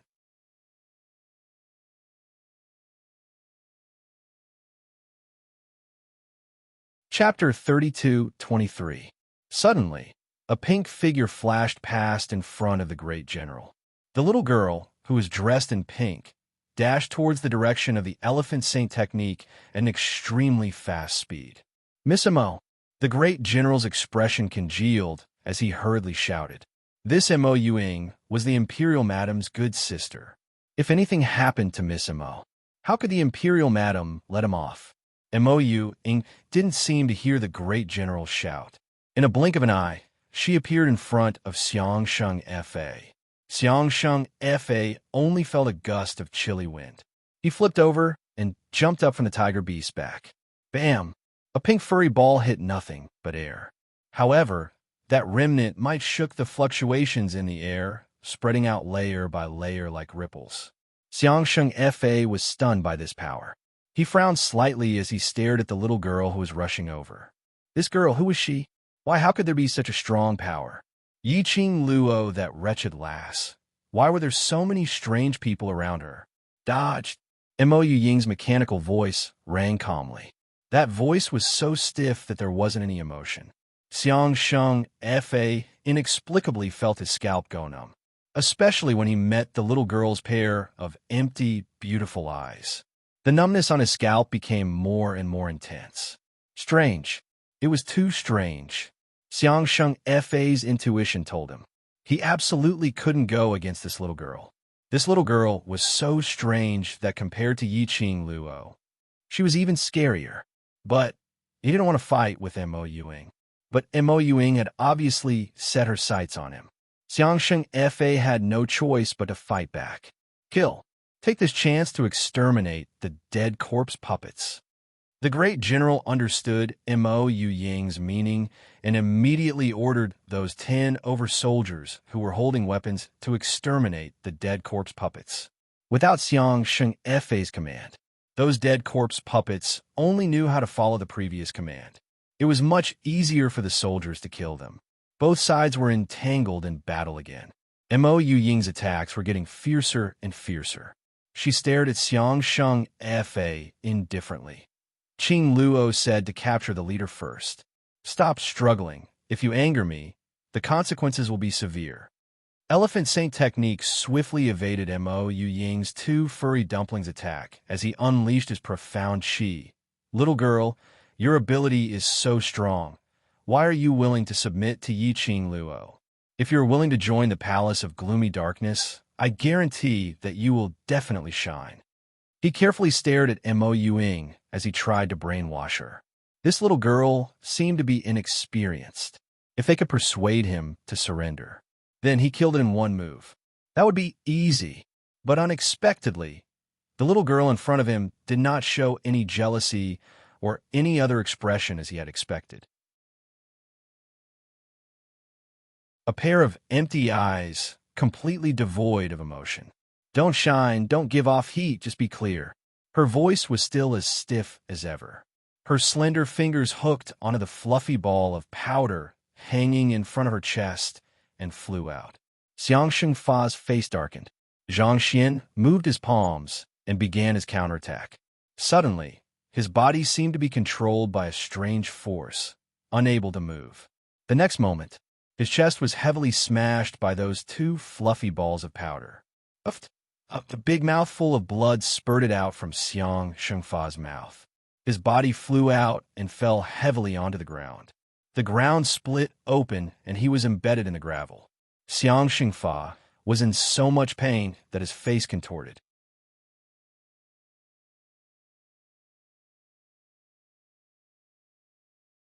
Chapter 32:24. At this moment, a gloomy voice suddenly appeared in Xiangsheng Fa's mind. Trash, you can't even do such a small thing. What use do I have for you? The voice was so deep that it made people panic. The moment Xiangsheng Fa heard the voice, his whole body stiffened. Even the pain in his body was thrown to the back of his mind. Palace master, he replied in a trembling voice in his mind. The gloomy voice continued. That woman called Mo Yuing is not an ordinary person. Ordinary methods can't deal with her. Xiangsheng Fa shuddered. Then, what do you think I should do, Palace Lord? Trash, the gloomy voice sneered. Although it was ethereal, Xiangsheng Fa could feel a chill spreading on his scalp. Mo Yuying's soul is strange. I'll lend this to you. There was a ding sound. Something hit Xiangsheng Fa's face. If the mission fails again, I'll refine all the people of the dark forces into dead puppets. Palace master, Xiangsheng Fa's lips trembled. He grabbed the thing on his face and said in his mind, Subordinate will obey Palace master's order. Only the sound of the wind responded to him. The chill also gradually disappeared. Xiangsheng Fa suddenly sat up from the ground. He looked around. He didn't find any trace of Palace Master. That voice, where did it come from? Palace Master, is he here too? Xiangsheng Fa grabbed the thing left by Palace Master. He endured the pain from Mo Yuying's attack and raised his hand. He saw in his palm. He was holding a dagger in his hand. It was a pitch-black dagger with no other colors. It looked extremely strange. This dagger, what is it used for? Does Palace Master mean to use this dagger to deal with Mo Yuying? And Palace Master said, Mo Yuying's soul is strange. What does that mean? Holding the dagger, Xiangsheng Fa was thinking about Palace Master's words. Once again, Mo Yuying launched another attack. The cold wind made Xiangsheng Fa's hair stand on end. His eyes widened. At the moment when Mo Yuying attacked, his arm was being controlled by an invisible force. He suddenly raised his hand, ignoring Mo Ying's 2 balls of powder, and forcefully stabbed the dagger into Mo Ying's shoulder. Ah! Xiang Shengfa felt as if his internal organs were being crushed by the 2 balls of powder, and they were all broken. Waves of pain caused him to be unable to straighten his body. He was in great pain. He didn't see anything either. In front of him, the girl whose dagger had been stabbed by him suddenly froze on the spot. Mo Ying slowly lowered her head and expressionlessly looked at her shoulder, at the dagger with only the handle exposed. Her lifeless eyes flickered for a moment. It was very subtle, not obvious, and disappeared in a flash. The next moment, as if she had lost all her strength, her petite body fell limply to the ground. Miss Mo. The great general noticed Mo Ying's situation and immediately killed the Palace of Darkness disciple in front of him and rushed over. General, don't go over. Miss Mo, look at her. A soldier's voice was full of fear as he stopped the great general. When the great general got closer, he noticed Mo Ying had fallen to the ground.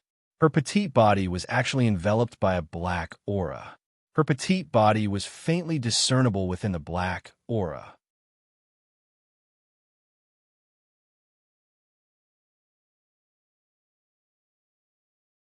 Chapter 32-25. What's going on? What happened to Miss Mo? Miss Mo, wouldn't she be assimilated by the Palace of Darkness? The soldier said with a trembling voice. The general's face darkened. This black chi was indeed strange. However, it felt different from the cold black chi released by the Palace of Darkness. But he couldn't be sure. The black chi on Mo Ying had nothing to do with the Palace of Darkness. The general stood still and pondered for a long time. In the end, he walked towards Mo Ying. This was the friend of the emperor's wife. How could he watch coldly and let the friend of the emperor's wife perish on her own? The general was about to approach Mo Ying and help her up. Then he heard the dull voice coming from the black chi. Get out of the way, don't worry about me. The voice was as indifferent as ever, but he could hear it. Her aura was much weaker. Miss Mo, the general said worriedly, frowning tightly. I'll send you to a safe place to rest first. You can't have an accident. Defend Valley Wind City. Mo Ying said word by word in a rigid tone. After the voice fell, her petite body trembled and curled up again. It seemed that there was a painful feeling spreading in her body. The black chi that enveloped her was getting thicker and thicker. General, not good. Another group of undead puppets and disciples of the Palace of Darkness are coming from the Palace of Darkness. Suddenly, the shouts of the soldiers came from not far away. The general was startled and turned to look at the soldiers in shock. The soldiers were also full of fear. General, what should we do? Now we are already at a disadvantage. Another group of undead puppets and disciples of the Palace of Darkness are coming. We can't hold on. Not far away. After hearing the shouts of the soldiers, Xiang Shengfa, whose internal organs had been broken by Mo Ying's powder ball, heard the shouts of the soldiers. He couldn't help but be ecstatic. It must be his little moo moo. It must be his little moo moo coming. Battle cries rang out as they charged forward. Another group of undead puppets and disciples of the Palace of Darkness joined in. The pressure on the soldiers of Valley Wind City was even greater. The general was forced to pick up his weapon and deal with the enemy in front of him first. Little by little, the soldiers of Valley Wind City retreated more and more, and the range became smaller and smaller. Finally, the soldiers of Valley Wind City and the disciples of the Imperial Palace could only stay near the Valley Wind City wall. He was surrounded by the pincer attack from the Palace of Darkness. The great general and the first-rate soldiers kept retreating while protecting Mo Ying within the range of their protection. Great general, what should we do? The soldiers nervously stared at the undead corpse puppets around them and asked in a low voice. The general gripped his spear tightly. Delay. Wait until Madame D and the others return. But there was simply no way to drag this out. The current situation, the only option was to abandon the city and flee. Otherwise, all of them would be buried here. The soldiers wanted to say the rest, but they didn't dare to. Everyone could see that. There was no way the great general would choose to abandon the city and flee. The atmosphere was extremely tense. The corpses of the Netherworld Palace slowly closed the encirclement. Cough, cough, cough. Xiang Shengfa coughed and panted heavily. He reached out to the disciples of Gloomy Palace and said, You're here to save my captain, right? Quick, carry me back.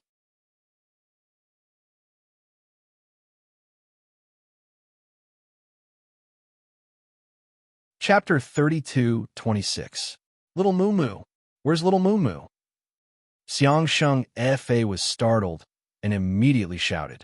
A pair of malicious eyes glared at the disciples of the Palace of Darkness, who bypassed him and rushed to the city wall. Little Moo Moo. Suddenly, a charming voice was heard. Immediately, a fragrant wind wafted through the air. A beautiful figure walked gracefully past the surrounding disciples of the Palace of Darkness and slowly walked over. The woman covered her bright red lips and giggled. What a pity! Your little Moo Moo is not here yet. When Xiang Sheng Fa's gaze landed on the concubine's figure, his pupils suddenly widened. There seemed to be something stuck in his neck. Die. Ah, die. It's you. The person who came was one of the 4 great saint techniques of the dark forces. The only woman, Butterfly Saint Technique. The Butterfly Saint Technique smiled flirtatiously. Ah, Xiang, it's really not easy to see you half dead. Ah, die, save me. Xiang Sheng Fa's lips were trembling violently. Butterfly Saint Technique's smile was even more flirtatious. But in her eyes, there was a flash of resentment. She chuckled softly. Save you? In the beginning, when you pushed me into the refining vessel of the corpse puppet for Si Yin Mu, did you ever think of saving me? Xiang Sheng Fa's face turned pale. I just made a mistake. Wasn't my intention. Wasn't my intention.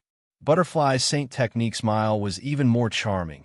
Then, I'm not willing to save you now, and I want you to die here. It's also not my intention. Ah, die, you can't do this. Xiang Sheng Fa moved his hands in a panic. We are all working for the Palace of Darkness. Palace Master appeared just now. If I die, you won't be able to explain it to Palace Master, right? It's a pity. Butterfly Saint Technique bent down and looked down at Xiang Sheng. It was Palace Master who asked me to come here because Palace Master doesn't trust your ability at all, you useless thing. After saying that, she lifted her foot and ruthlessly stomped on Xiang Shengfa's chest. Don't worry, I won't let you be lonely. After you die, I will immediately send your beloved Si Yin Mu to accompany you. The Butterfly Saint Law's eyes burned with hatred. She concentrated her dark force on her feet and exerted force. Her foot pierced through the heart of the sacred elephant. The great general and the others watched as the 2 from the Palace of Gloom suddenly killed each other. The Elephant Holy Technique, who had been clamoring to take over their Valley Wind city, died in the hands of the Palace of Darkness just like that. The soldiers looked at the sacred Butterfly Technique with even more fear. This woman was even scarier than Elephant Saint Dharma. After the Butterfly Saint Technique dealt with the Elephant Saint Technique, she wasn't in a hurry to attack the soldiers. Her graceful figure slowly walked towards Mo Yuing, who was shrouded in black qi. She bent down and pulled out the black dagger that was stuck in Mo Yuing's shoulder.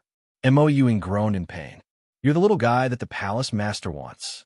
The Butterfly Saint Technique indifferently glanced at the dagger in her hand, then slowly shifted her gaze to Mo Yuing. You stay away from Miss Mo. What do you want to do to Miss Mo? The great general and the soldiers wanted to rush forward, but were stopped by the disciples of the Palace of Darkness in the front row. You're tuning into the Romance Rendezvous YouTube channel. We're so grateful for your support, and don't forget to subscribe to join us on this incredible journey through captivating stories. Your generosity through donations truly makes a world of difference, as it's the primary source of revenue that allows me to expand and enhance this channel for you. Thank you from the bottom of my heart for being a part of this adventure.